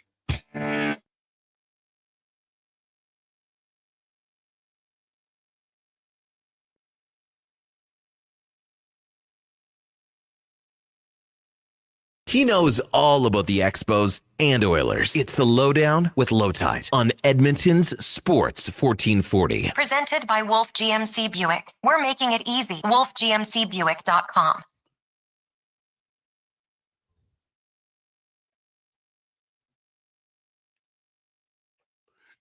Lowdown with Lowetide on Sports 1440 for Wolf GMC Buick. Fall into savings with 0% financing on all 2025 Buick and GMC vehicles. We're making it easy. Visit wolfgmcbuick.com for details. This is such a big news day in the world of sports. NBA gambling, huge story involving Chauncey Billups and Terry Rozier. They were arrested as part of investigations, obviously have been suspended by the NBA. And we'll cover this story. Jason will have more on it coming up, but in the days and weeks to come, this is a massive item and there are so many angles. We covered some of them, but more to come later on this hour and as the days go by. Joined now by our friend Bagged Milk from Oilers Nation. Bagged Milk, how are you? I was just listening to you speak about the NBA story, Al, and it's going to be fascinating to watch this thing play out. I've been hooked to my laptop all morning trying to read details about it, see what's going on, what's not going on. It's going to be a fascinating story, and it's not going away anytime soon. No, and I mean, I set up the show, and I was going to talk about, we will talk about, Matt Savoie moving up to the top line. I thought that was the big story. Within 5 minutes of us hitting the air, I'm looking around, and it's everywhere. And it's mind-boggling and mind-blowing. And I will be interested in seeing, the NBA obviously is reviewing everything, as is everybody else, but where this goes and what impact it has, not just on the NBA, but maybe all four major sports in the North America. The credibility is really important to fans who buy tickets and watch games on television. You can't lose that. Yeah, you can't lose the credibility. You can't have fans not believing that what's happening on the court in this case, or on the ice, or on the pitch, or whatever field it is, that it's not actually genuine competition. So this is a big, big problem for the NBA, and I'm fascinated to see what the wake is that comes out of it. It's going to be, I don't think it's just going to be an NBA thing. I think there's going to be some systemic changes here. Sure, I agree with that. Okay, the Oilers 2 years ago, were 2-7-1 after 10. Last year, 4-5-1 after 10. Right now, they're 3-3-1. They have 3 games before to go before they get to game number 10. I think they're a little better than the last 2 years in these 10 games. Would you agree? Yes, I absolutely would agree. I actually think that the record, as it sits now, is not too bad, especially when you consider like that 3-game losing streak, Al, and I'm sure many of those games and shifts drove you crazy as well. They were so sloppy. They were not the Edmonton Oilers that we expect to see on a nightly basis. And I don't know if that's rust or if that just takes some time to get into the flow of playing games again in October, but that was not the team I expect to see. And quite frankly, and I think he deserves some credit for it, a lot of credit for it, those losses would have been worse in the 2 of 3 that Stuart Skinner played had it not been for Stuart Skinner. I also don't think that they win against the Senators the other day had it not been for Stuart Skinner. So there's plenty to clean up. But the good news is that a lot of the mistakes they're making, they're not going to be everyday things once they start to smooth it out. Those are fixable problems. I'm very, very bullish on their ability to do so. But right now, man, October hockey is weird and rusty and floppy sometimes. It is. And, that's why for me, I was delighted to see 2 young players, Ike Howard scoring on a Leon Draisaitl feed. Still think McDavid should get an assist on that. And then Savoie winning a faceoff in overtime on the power play and getting the puck to Matthias Ekholm, who's got it back to Wallman, who shot a wobble puck into the net on a great play. But both young players impacted. I see that Matt Savoie is on the top line with Draisaitl and McDavid tonight. Opportunity knocks, and it knocked first for Frederick and then Tomasic, but now it looks like young Savoie has a real chance here. He's playing some really good hockey, though, isn't he? Like, this isn't one of those ones where you look at Savoie going up with McDavid and Draisaitl and you go, is this going to work? Why is he even there? He's playing like he deserves to be there right now. And frankly, with a little bit of luck, Matt Savoie has probably 2, 3, 4 goals at this point. Just it hasn't gone his way yet. He had some really good chances against Ottawa. He's been having some really good looks throughout the season so far. So I'd love to see it. I imagine that things are going to change and maybe he doesn't get every shift up with McDavid and Draisaitl. I can certainly see that happening. Maybe a more of a veteran guy rotating in there every now and then, but I'm excited for the opportunity to watch him. He's a very, very skilled player. If we're going to get the most out of him, he has to play offensive minutes, and there are no better line mates than the big dogs he's playing with tonight. Any thoughts on Jack Roslovic and how he's looked so far? I'm having a hard time figuring him out because on one hand, I'm trying to think about the fact that he missed all of preseason and training camp, and it's just going to take a minute. That's just the reality of when you miss those weeks of hockey. It's going to take you a minute to play catch up. So I'm trying to keep that balanced on one hand. And then on the other, I'm kind of wondering whether or not we're going to get some of the production that he's known for at 5-on-5. Like, he's getting his shots in against the Islanders. He had 4 against the Devils. He had 3 against Ottawa. He had 1. So he's getting some shots on goal. He did pick up an assist against New Jersey for his first point as an Oiler, but I'm looking for a little bit more finish. I just don't know how patient I have to be knowing that he missed a lot of important minutes in the tune-up period. Like, it's going to take a minute, just like it's going to take Wallman a minute to settle in. Even I know he scored the winner the other day, but I just don't know how to think about Roslovic yet, because I know what he does. He scores that 5-on-5, and we need that. To this point, we haven't had that, but I also think there's an excuse, if you want to call it that kind of justifies maybe a slower start than we would have hoped. So he's a confusing player to me is what I'm trying to get at. Yeah, I think that's fair. And I also think that the Oilers, they have needs and goals are sure, at 5-on-5 are certainly a part of that. But a guy like Roslovic, he is a little bit one-dimensional. And the one guy we know who can cover at the other end of the ice is Nuge, and he's on that line tonight along with Mangiapane, Roslovic on the right side. I feel as though we always get mad at the coach. He's trying to figure it out too. They keep signing guys. They signed Roslovic in October, and it's like, go ahead, Chris Knobloch, make this all these ingredients, make it into something really, really tasty. I think he's got the roster surrounded now. I like Savoie on the top line. I like Nuge with Roslovic and Mangiapane. I think that could work. And I also like Philp with Podkolzin and Frederick. I think that is a line that might work too. Yeah, I look at the top 9 for tonight's game. I think there's some nice balance there. Now, the top line, Draisaitl and McDavid are going to get their points. I know Connor scored his first goal against the Senators. He tends to go on runs after he opens the floodgate, so I'm almost kind of expecting that from Connor. We'll see how Matt Savoie settles in, but I really like that line. On the second line, you got Nuge, who's having a great start to the season. He's a point per game right now. He's already got 4 goals. You like how he's playing. But on either side of them, you've got two guys who are not exactly producing much offense right now in terms of what's actually going on the score sheet. So I'm hoping that maybe Nuge having a nice start and being willing to shoot the puck a little bit more that we've seen is going to rub off on Mangiapane and Roslovic. I'm hoping some good luck happens because I think like part of it, they're gripping the stick a little bit. No one's scoring. The shooting percentage at 5-on-5 is low. I'm hoping just a little bit of luck can land on there, on that second line specifically. But then on the third line, I don't know how you ever take Noah Philp out of the lineup again. Every game I watch him play, he just seems to get better and better. And I think it's probably because he doesn't kill penalties yet, why this is even a conversation. But, you know, they play more minutes at 5-on-5 than they do at the PK. So I really like Noah Philp. And I like how Podkolzin plays. I hope Frederick can kind of find a way to make some space for his two line mates and hopefully cash something in. And then when you look at the fourth line or 3B or 3A, however you want to look at it, with Howard, Henrique, and Tomasek, it's all of a sudden you've got four lines that there's guys who can burn you everywhere. And now what we need is a little bit of chemistry to form and a little bit of confidence to go up so these guys aren't gripping the sticks like they are right now. But from top to bottom, the Oilers lineup looks pretty complete.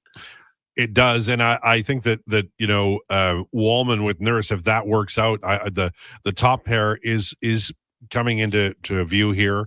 Emerson had a tough night, but I really like Kulak.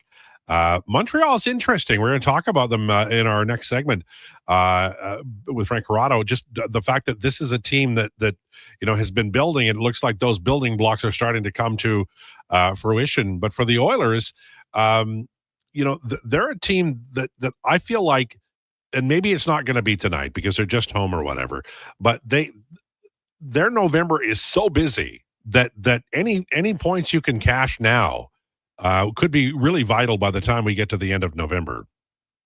Yeah, it almost becomes critical that they start getting some more of these points on the board because you're right. Like I was looking at the schedule yesterday for November, and the week of the 9th and the week of the 16th, there's 4 games in each of those weeks. So they're playing basically, I think it's 8 games over the course of those 2 weeks. That is a lot of hockey in a 2-week window. So they got to find a way to get something done. And, you know, Montreal, I know it's early in the season and the legs are still fresher or whatever, but Montreal also played last night and it went to overtime and they picked up the win. But, you know, I'd like to see the Oilers jump on the Habs a little bit early tonight. You know, the building is going to be half full of Canadiens fans. Take them out as quickly as possible. I think that's the mission tonight. And I'm hoping that there won't be too much rust from getting home from a 5-game road trip. I am a little bit worried about that. The first game back can be sloppy sometimes. But this is an opportunity for the Oilers to take care of a younger team. The Habs have so many good players. You look at their top line, Caulfield is really good. Nick Suzuki, Slafkovsky I like. And then Demidov on the second line. They've just got so many weapons that, you know, try and take them out of it early. Try and take the crowd out of it early. The Oilers are the veteran team here. They should have the skills and experience to handle a situation like this. But if they don't, if they play sloppy like they did in those losses, then the Habs have more than enough weapons that can burn them. I think that, we're back. Yeah, I think that, you know, one of the great things about this particular moment in the Oilers season is that we don't have to talk about the goaltending because it's good enough. It's playing well enough. But I see Calvin Pickard is playing in goal, and it feels like the first part of this season has kind of been scripted for everybody to get a certain number of games. What are your thoughts on Calvin Pickard in the net tonight? Well, it does. I totally agree with you that Chris Knobloch seems to have a rotation already in his mind of how he wants things to go. And it's Calvin Pickard's turn. Now, I think that he's going to have to be sharp tonight because like we were just talking about, Montreal's got plenty of offensive weapons. They've got guys with some great shots that are going to be coming his way. So he's going to have to be sharp. And I thought he was really good against the Canucks when he got that first win out of the way. But then against New Jersey, it kind of fell apart towards the end of the game. Now the skaters in front of him are pretty sloppy, but this is going to be a big challenge. You know, right now, currently, he's only had 2 games, small sample size, but we're looking at an .865 save percentage. That is lower than where we'd like it to be. So he's going to have to do his part and step up because right now Stuart Skinner is doing his job. They've got a guy in the AHL who it's going to take him some time to get back up to speed, but his first game went very well. So there's also some pressure on Calvin Pickard to not just be adequate, but play well enough to stick with the Oilers and not get replaced. Yeah, for me, I look at this team now, and I always wonder when you've got a bona fide, and you're right, he's not ready, but you've got somebody in Connor Ingram who could play in the National Hockey League this season for the Edmonton Oilers, and we know that NHL teams have traditionally 2 goaltenders. So there's an amount of pressure and competition that maybe wasn't there a year ago, and competition can be a good thing. And this Oilers goaltending tandem has played pretty well so far this year. So we'll see how it goes. Are you at all worried about Darnell Nurse? He's been a little loose here defensively to start the season. A little bit. Yeah, I'd be lying if I said I wasn't, because Darnell Nurse is one of those guys. He plays so many minutes for the Oilers, right? And he plays in so many different situations that it looks like he's trying to do a little too much right now. Instead of just really simplifying his game and using the tools that he's got. Like, instead of trying to do too much, pick your spots. Use your legs to get out of the zone. You've got all the tools to make something work. But when he tries to do too much, he's almost thinking offense when he should be thinking defense. Let's just take care of our own house first.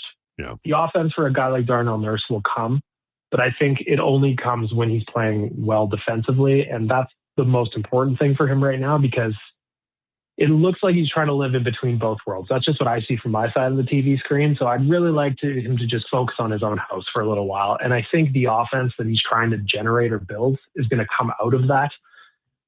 Just keep it quiet. Clear some guys out in front of the net. Use your body, use your legs, play simple hockey, and he's going to be fine.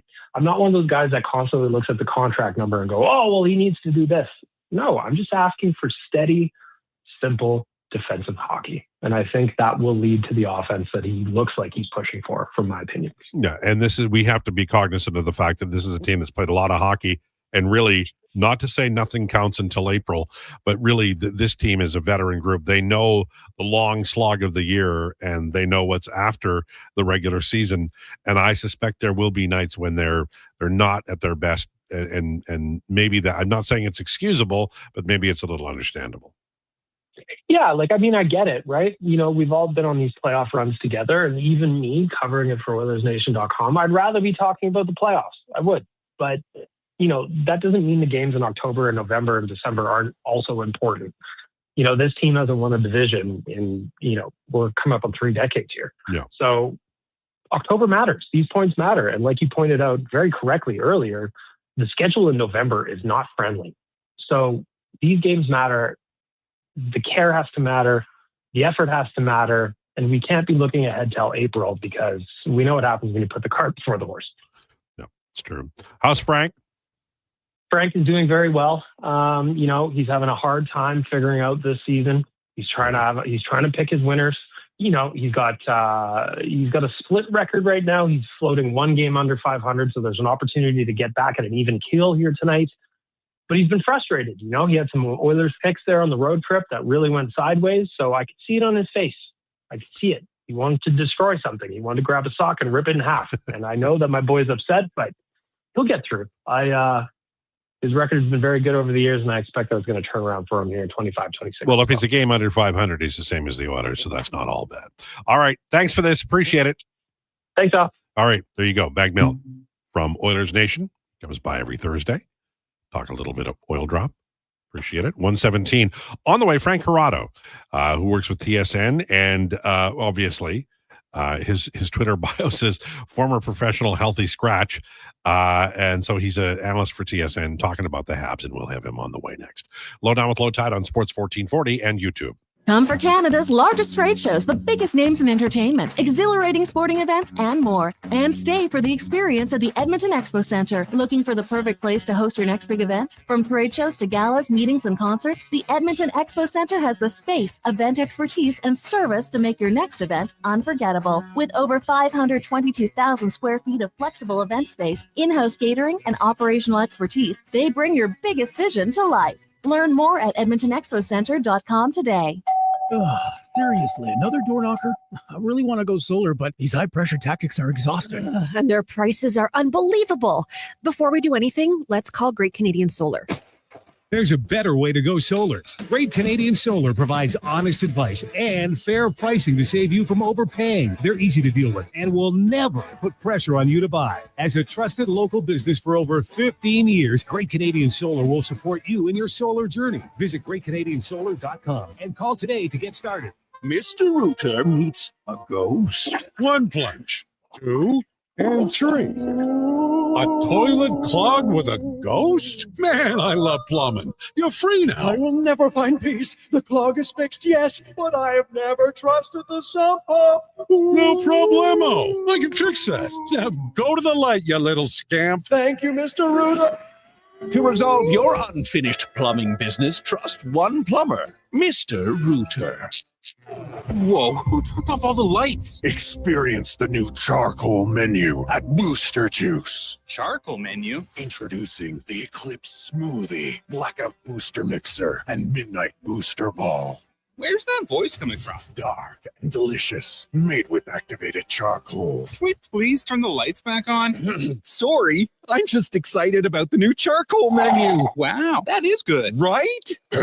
Available now, only at Booster Juice. No fluff, no fillers, just pure entertainment. Sports 1440 brings the heat with bold opinions, big personalities, and Edmonton's fiercest fans. This is your turf. This is Edmonton's sports leader, Sports 1440. Canadian Tire's biggest tire sale is here. Save up to 25% on quality tire brands like Bridgestone, Continental, Michelin, and Motomaster until November 12th. Conditions apply. Details online. Don't let scary high prices haunt you this October. At Nisku Ford, we treat you like family, which means no tricks, just treats. Come find a frighteningly good deal on a brand new Ford. All October, finance and lease rates are as low as 0%. Or maybe you prefer rebates as high as $10,000. The Nisku Ford family will always dig deeper to find the best deal for your family. The coffee's on. Drive into Nisku Ford or visit niskuford.ca today. Above expectation.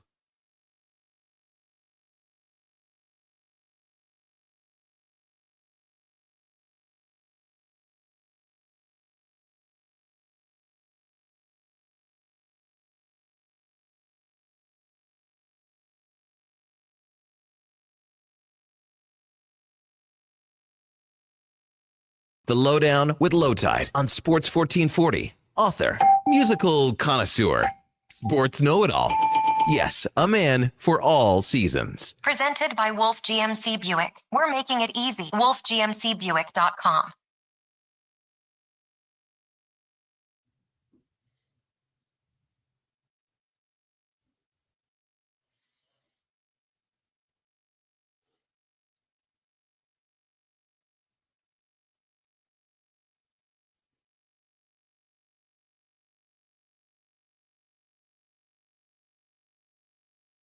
It's the Lowdown on Sports 1440 for Wolf GMC Buick. We're making it easy. Visit wolfgmcbuick.com.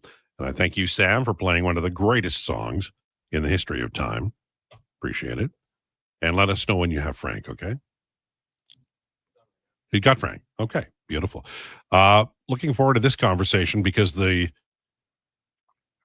Montreal Canadiens are really good. And also, Frank Corrado has, I think, one of the best Twitter lines, former professional healthy scratch. Welcome to the show, Frank Corrado. Thank you. Appreciate it.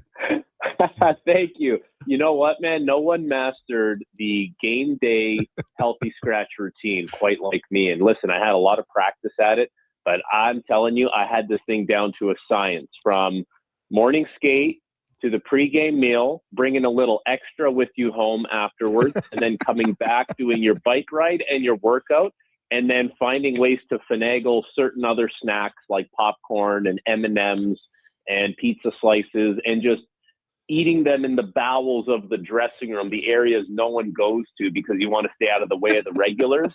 No one did it like me. No one. It sounds intricate and involved. I'll have to check with my friend Jason Strudwick. He didn't spend, I think he spent more time on the ice, but I'm sure he had a few games where he was, hanging with the backup goaltender in the lobby area. Yeah, ask Struddy. The number one thing you hear when you're not playing is don't mess with the regulars. Yeah. Yeah. Legendary story in 06 about I think it was Mark Pouliot had mono and he wasn't playing as one of the players who wasn't playing in the Stanley Cup final, and apparently he went over to the food too soon. And he didn't eat before the regulars, and it was a big damn deal, right? You know? Yeah. Well, there you Oh, go. yeah.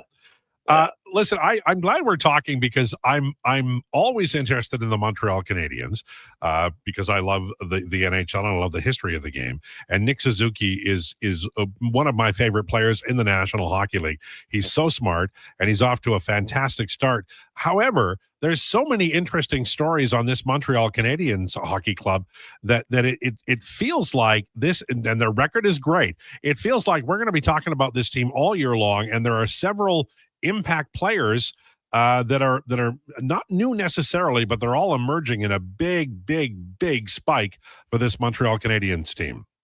You're 100% right. Like there's a lot that this team has going for it right now, and it's a young team, but it's an experienced team. Like the youth that's a part of this team has a lot of experience already, which is not an easy thing to do, right? But like Cole Caulfield and Nick Suzuki, these guys were playing in the bubble. When this team was going to the Stanley Cup final. Now you fast forward a few years later, and they've rebuilt, and now they're on the way up, and they've supplemented all the young players with more young players. Like they didn't have to do the patchwork that some of the other organizations do, where they have a nucleus of 3, 4, 5 young guys, and they got to go out and get 30-year-olds. Montreal. They had those guys already. They had Brendan Gallagher. They had Josh Anderson. They made a smart trade years ago to bring in Mike Matheson, and he's having a fantastic year as an unrestricted free agent, playing alongside Noah Dobson, who was brought in and fits the age demographic of this group. So there's a lot of cool storylines with this team. There's some players that are emerging, like Lane Hudson stepped onto the scene last year and really took the league by storm. And he's going to continue to progress and get better at different aspects of his game. But Ivan Demidov could end up being the player that's the best out of all of them. And that's pretty high praise. And that's saying a lot for what his capabilities and what his ceiling are in the NHL. So it's an exciting team. You guys will see it. Like, they're a fast team. They're an exciting team. And there's a lot of young talent that is maturing at a rapid rate. Demidov is, like, for me, I feel like we're watching like a giant emerge here. The things that he can do at a very young age are, if you're a Habs fan, brilliant. If you're a fan of another team, frightening. He's 6 points in 8 games, but this is a top drawer player, and I don't know that he's even close to honing in on exactly what peak level will be. But this looks really spectacular. Yeah, he has, like, watching him play now, the little bit of last year and now this year, he has shades of Kirill Kaprizov, but he's also different in the way that he plays. The reason why I say he's got shades of Kaprizov is the way he sort of escapes and evades checkers. He uses his edges to do it. It's reminiscent of how Kaprizov does it, where he really wants to welcome and invite the pressure, and he'll sort of spin off you and get out of the gates. And he's got these quick hands where he can maneuver, through your legs or under your stick. He's really crafty and he's powerful. He's also, this is where I think he's maybe a little more different than Kaprizov. Like, he is, he's super deceptive sometimes without having to overdo it. Meaning, you'll see him, and even if you watch the overtime winner from last night where he makes the pass to Matheson, but essentially, he'll turn his body, he'll turn his head, and he'll get you, the defender, to look where he wants you to look, all while full well knowing that he's going to make a pass nowhere near where you're looking. And he's caught quite a few people in the preseason. He's catching people in the regular season that way. He doesn't have much of a panic button or a pulse with the puck. So he's going to be a special player. The thing that's going to take Ivan Demidov over the top at some point is when he really says, I'm going to hang on to the puck and I'm going to drive this thing and I'm going to shoot it more. Like right now, it feels like all the flash and dash leads to a pass. That there's going to be a point where his one-timer is going to get a little better. There's going to be a point where, he gets a step on someone and he kind of cuts through them and powers his way to where he wants to go. There's shades of that, but that's the next level that when you get more comfortable and you figure out the league and you figure out what works and what doesn't, you sort of take command over those types of things. And he's not far away from getting to that point. Frank Corrado, our guest, TSN on Sports 1440 and the Lowdown with Lowetide.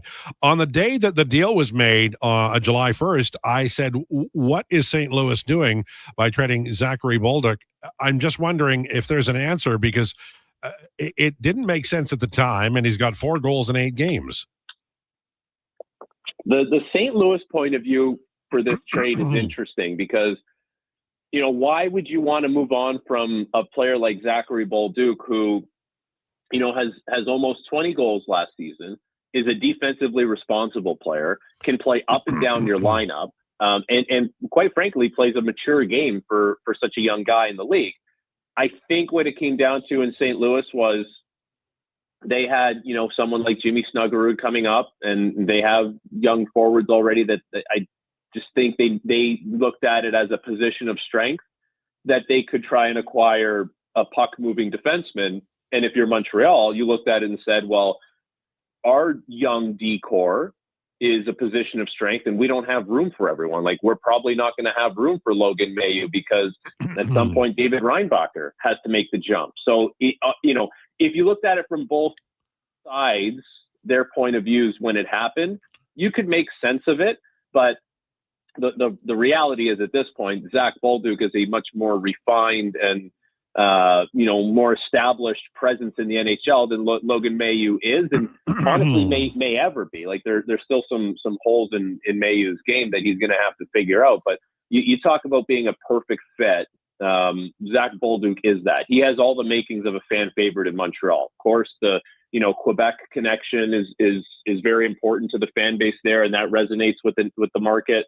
But the fact that he plays hard, he plays physical. Like he's one of those guys that, when the game needs a little bit of a glass banging scenario, if you want to call it that, like he's willing to do that. And then Marty St. Louis has given him an opportunity on the first power play unit, and all he's done is connect with Nick Suzuki, and now he's got 4 goals on the year. So it has been a match made in heaven. And Montreal is very, very pleased and excited with what it looks like already with Bolduc and what it's going to look like moving into the future, because I talked about that young nucleus that they have.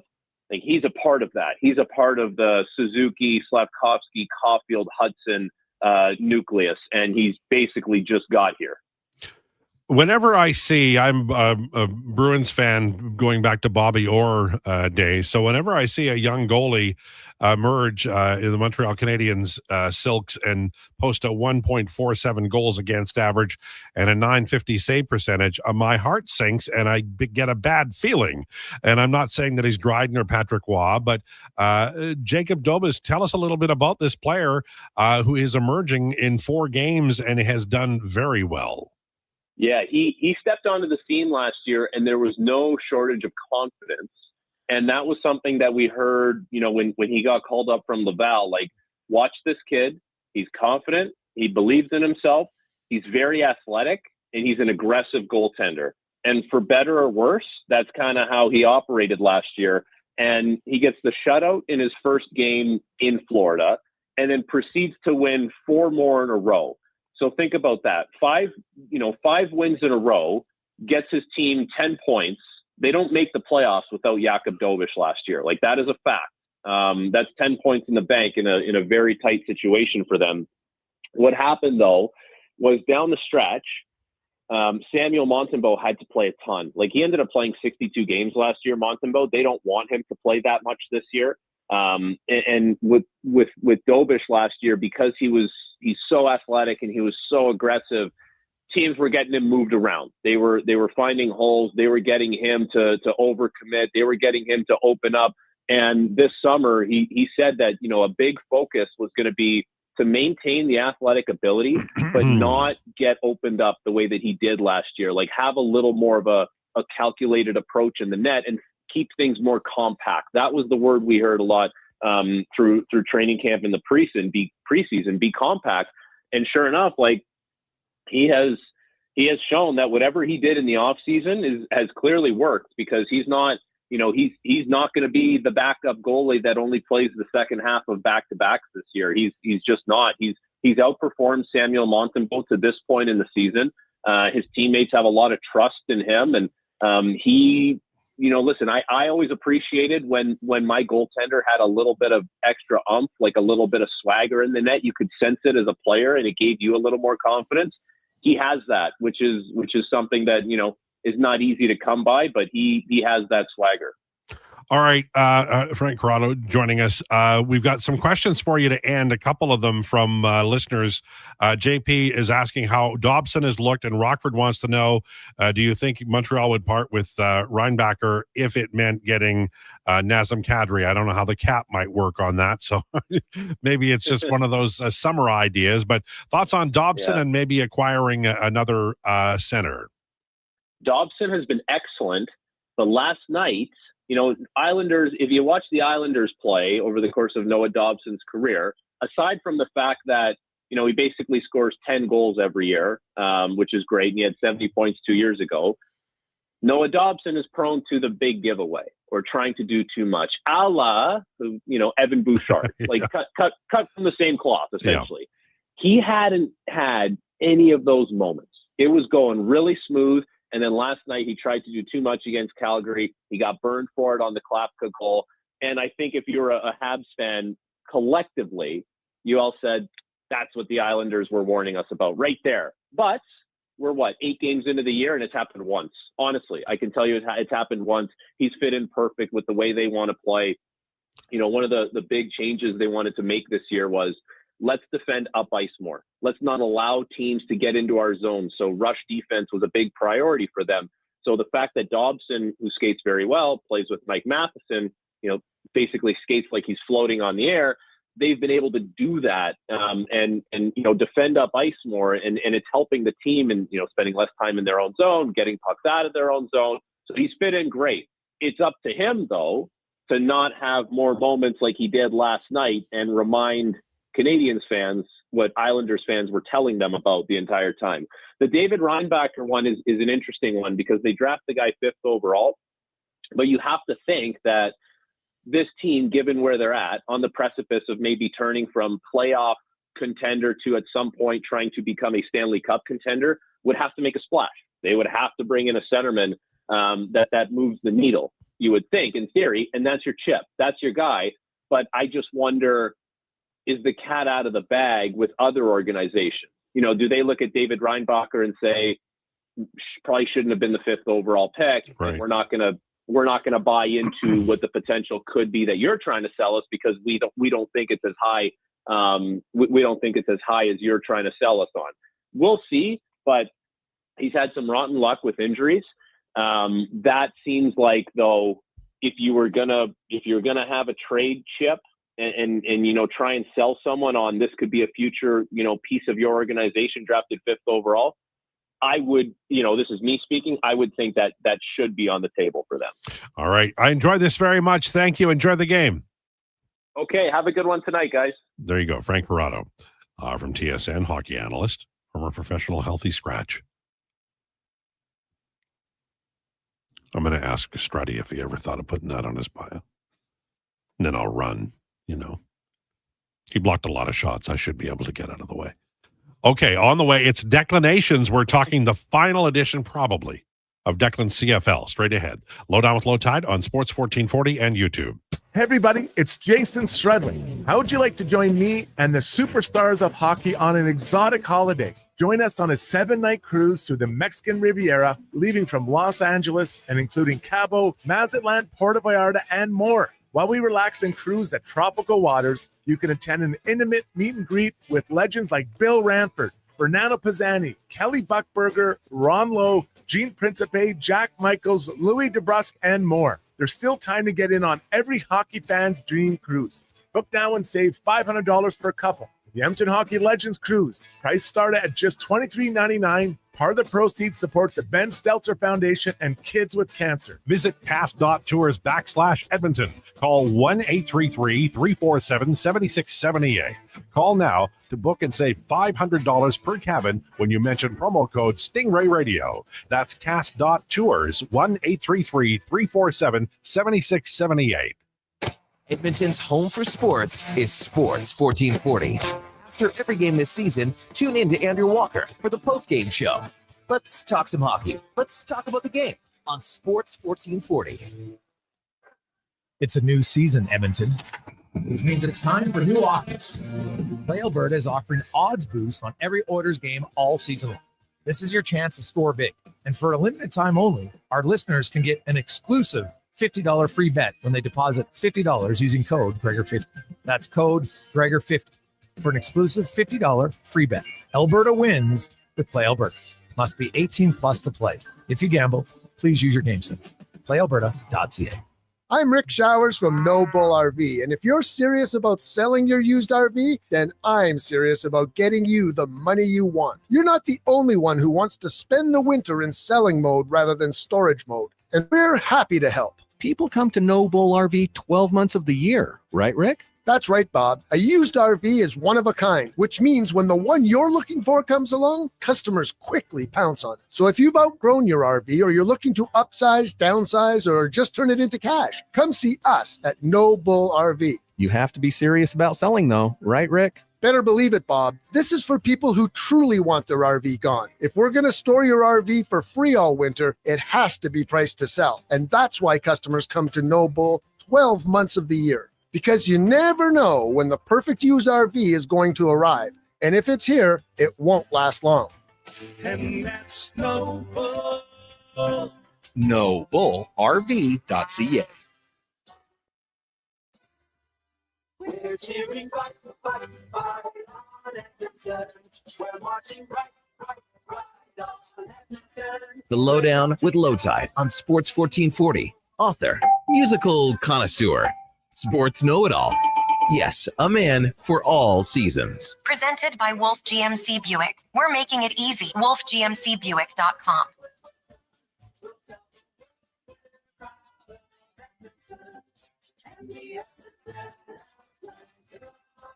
It's the Lowdown on Sports 1440. Noon to 2 weekdays. Brought to you by Wolf GMC Buick. We're making it easy. Visit wolfgmcbuick.com. I always worry when we play that song that Declan's going to start singing "Green is the color, football is the game." We're all together, and winning is all right. Declinations brought to you by Elks Nation. Check out the new website, elksnation.ca. Articles, podcasts, and more breaking down the green and gold. Most in-depth double-A football coverage online, elksnation.ca. Final edition. Yeah, well, I know. Listen, I'll definitely do. We'll talk playoffs in the CFL, obviously, But as the those go final on. time we do a segment on it. Yeah, I mean, probably Duncan with Declan needs to make its return with the NBA season. Once coming the back. Elks are done, who cares about the rest of the CFL? Well, I don't know about that. There's a pretty good team just out east that's going to be first Winnipeg? in the West. Yeah, well, okay. I don't know about them, but no, I wanted to go over the Elks award winners here, and just kind of break it down, give my thoughts on that one. So the MOP nominee for the Edmonton Elks was Justin Rankin, more than deserved. Justin Rankin was a guy who, obviously 1,000-yard rusher this year, 13 offensive touchdowns, second most in the CFL. He has the most big plays, which are plays of either 30 yards receiving or 20 yards rushing. In wins, he really was a lot of the offense, and it was dependent on the offensive line, and it was dependent on the ability to open up other things in the passing game. But Justin Rankin was the team's MOP this year. I mean, you saw it since about week 10. You knew it was going to be him. He was the bona fide choice. He was one of the most obvious choices for any club in the CFL. And I'm happy he gets the nod. Now, I don't think he's going to, be the West nominee or anything, obviously, because the Elks aren't a playoff team, but phenomenal season, more than deserved. Their most outstanding defensive player, they went with Cordell Jackson. I guess no one really popped defensively this year. Like, I probably would have gone with Cordell Jackson as well. He's super versatile. He had 11 pass breakups that were good for fourth in the CFL. He's a guy who can play the slam Sam and come down and run support. He can play defensive half and be good in coverage. He can be safety and he can fly around, like I said. The other guy I would have given consideration to, who was actually officially listed as a rookie but wasn't, I'll get them in a second, was JJ Ross. 49 tackles, 3 picks, 2 forced fumbles, played with so much grit, played with so much intensity, would fly around on defense, always seemed to make the right play once he kind of got his feet wet as being a starting player in the league. I loved his game, would have loved to see him get the nod. But Cordell, he had a great season, second on the team in tackles. You can't fault them for that. The linemen, their most outstanding linemen, they went with David Beard, who plays center. Their line didn't really have a great year. There wasn't, like, you don't really point to the line and say that was the super strong point of the Edmonton Elks this season. Even though Justin Rankin was able to run the ball well, times he wasn't, I think, fell on that offensive line probably more than on Justin Rankin's ability.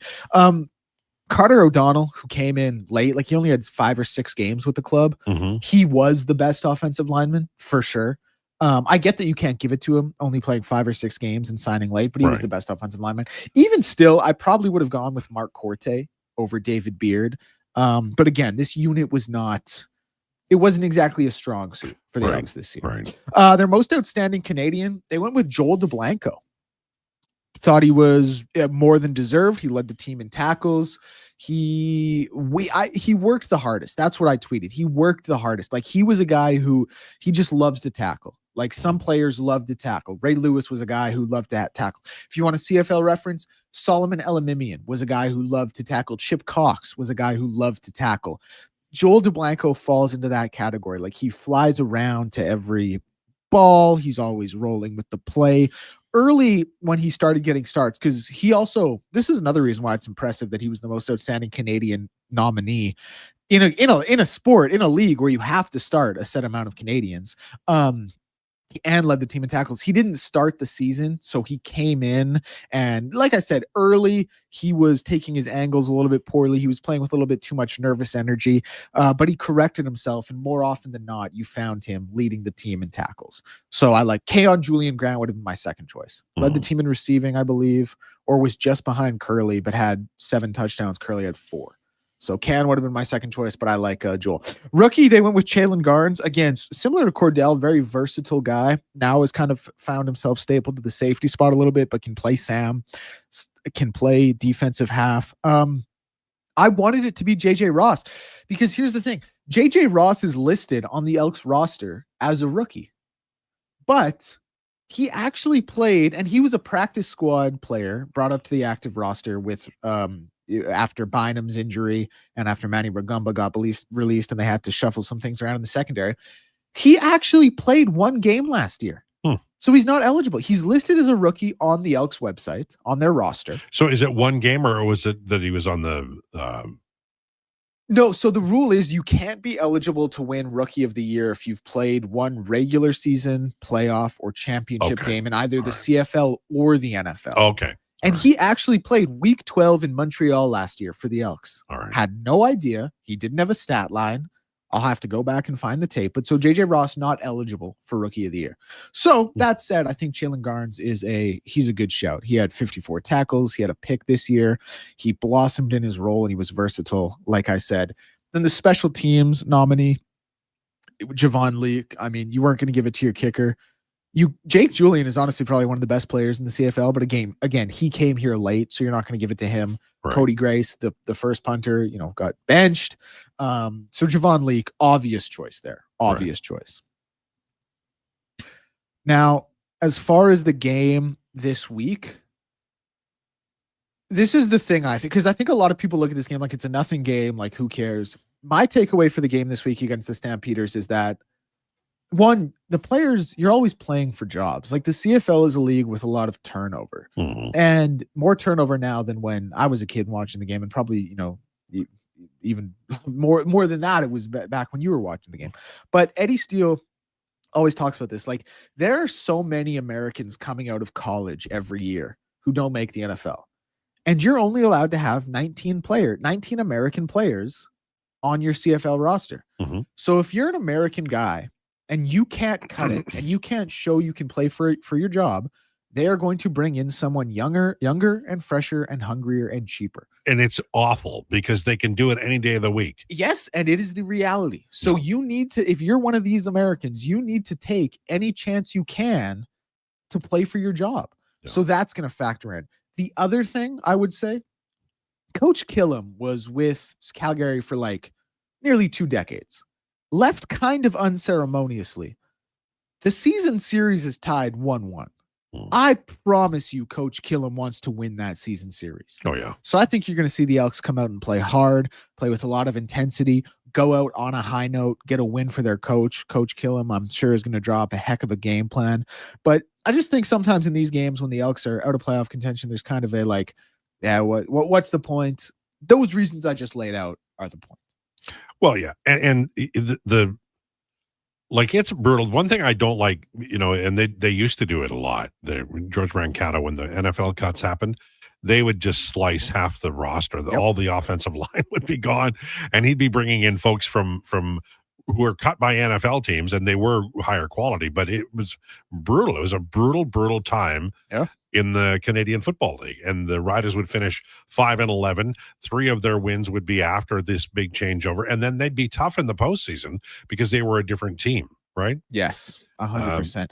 That always irritated the hell out of me. But if you bring a guy in for training camp and he's not hurt and he's playing well enough, you just keep him. That's why it's such an advantage to be a Canadian in the CFL, because you have to have more roster spots for Canadians.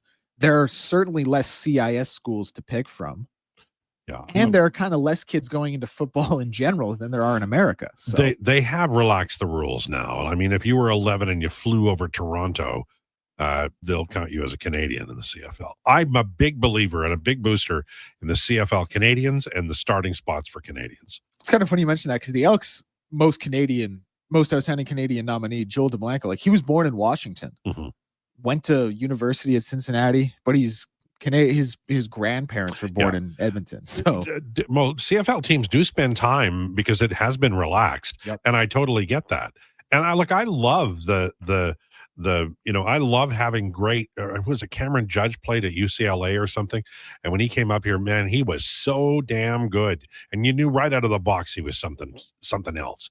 I want these guys to be really good, but I do like the Canadian angle. Absolutely. It's one of the things that makes the league special, I think. And then, a part of it is, and it's not just Canadians, a lot of American guys stay here and they build their lives here. And Wilkie would be a great example of that.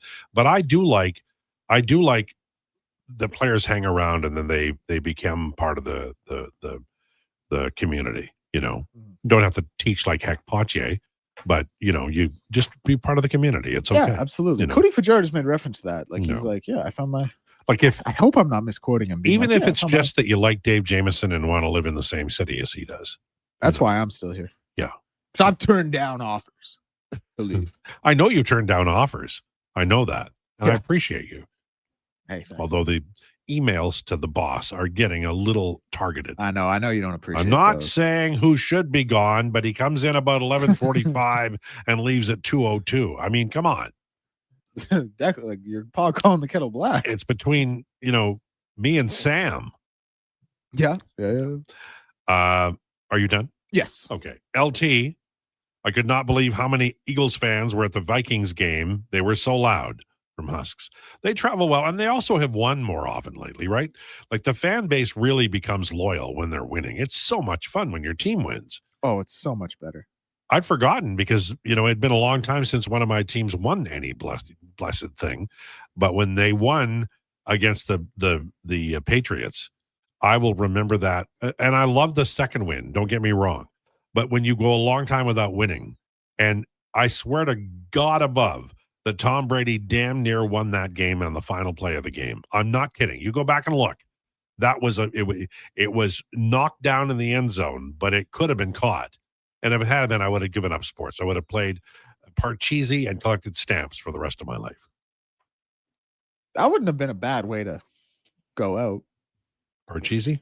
Yeah, and just collecting stamps. Pretty laid back, pretty casual. I used to collect stamps. I had a Churchill, Winston Churchill. It was worth $34 once. Did you sell it?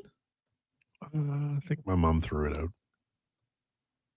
Moms throw everything out. My grandma did that with my dad's sack. Okay, I got a crazy one. I've told this story before. You know those Gretzky cards that sold for like $100K? Yeah. My dad had 3 of those. Wow. 3 or 4. And he had them in a box in his room. He was away for university.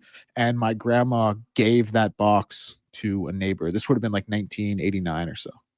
That's Heartbreaking because that photograph, it's a very famous photograph on the hockey card. It is worth piles of money now. I honestly would love to get my dad on to tell that story because it's crazy. Like his mom, my grandma, essentially gave away like 300 grand. So would we have to put it on delay? Would he be prone to profanity or would he tell it straight? He's pretty over it now because he's pretty like nihilistic about it in the sense of, hey, what can you do? Yeah. But at the time he was ballistic. I had all of the 1972 O-Pee-Chee card. Every card. Got them from Kenny Meyer. Every card I had. And my mom threw them all out. It was the Ken Dryden rookie card, the Guy Lafleur rookie card, my favorite Bobby Orr hockey card, the Ken Hodge hockey card where you can see his dress pants, the Dave Ballone. Yeah. No. Are we done? Yeah, it's got to be. Josh is crying. It's been a good show. Josh gets emotional when we have a good show. It doesn't happen often. He doesn't want to leave. He likes hanging out with us. You guys, Josh, everyone has fun here. I don't know. I don't know if you guys keep leaving the room. I'm gonna nail that thing shut one of these days. All right, Jason Krueger on the way. Oilers playing tonight. World Series tomorrow, and this basketball story is gonna blow the lid off sports. Thanks for tuning in. Please enjoy your day. This is a Sports 1440 update.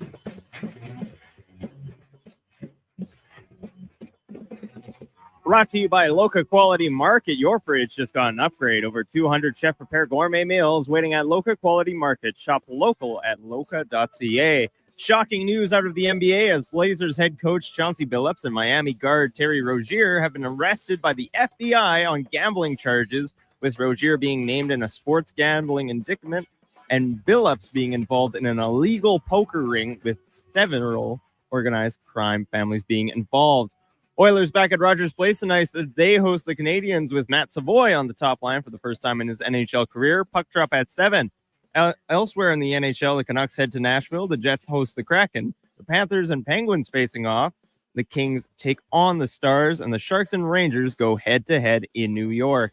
The Blue Jays have announced that Trey Savage will be getting the start tomorrow against the Dodgers in Game 1 of the World Series. Week 8 kicking off tonight with the Vikings and Chargers taking the field in Los Angeles. Kickoff at 6:15. Carson Wentz starting for the Vikings. And in the NBA, 2 games on tonight with a finals rematch of the Thunder and Pacers. And the Nuggets head to San Francisco to take on the Warriors. Coming up next, it's the Jason Krueger Show here on Sports 1440. And this has been your Sports 1440 update with Sam Wilness. Sports 1440 in West Edmonton Mall and Wetaskiwin. CKJR is a Stingray radio station. Download the free radio player app and listen wherever you go. Fall in the savings at Wolf GMC Buick.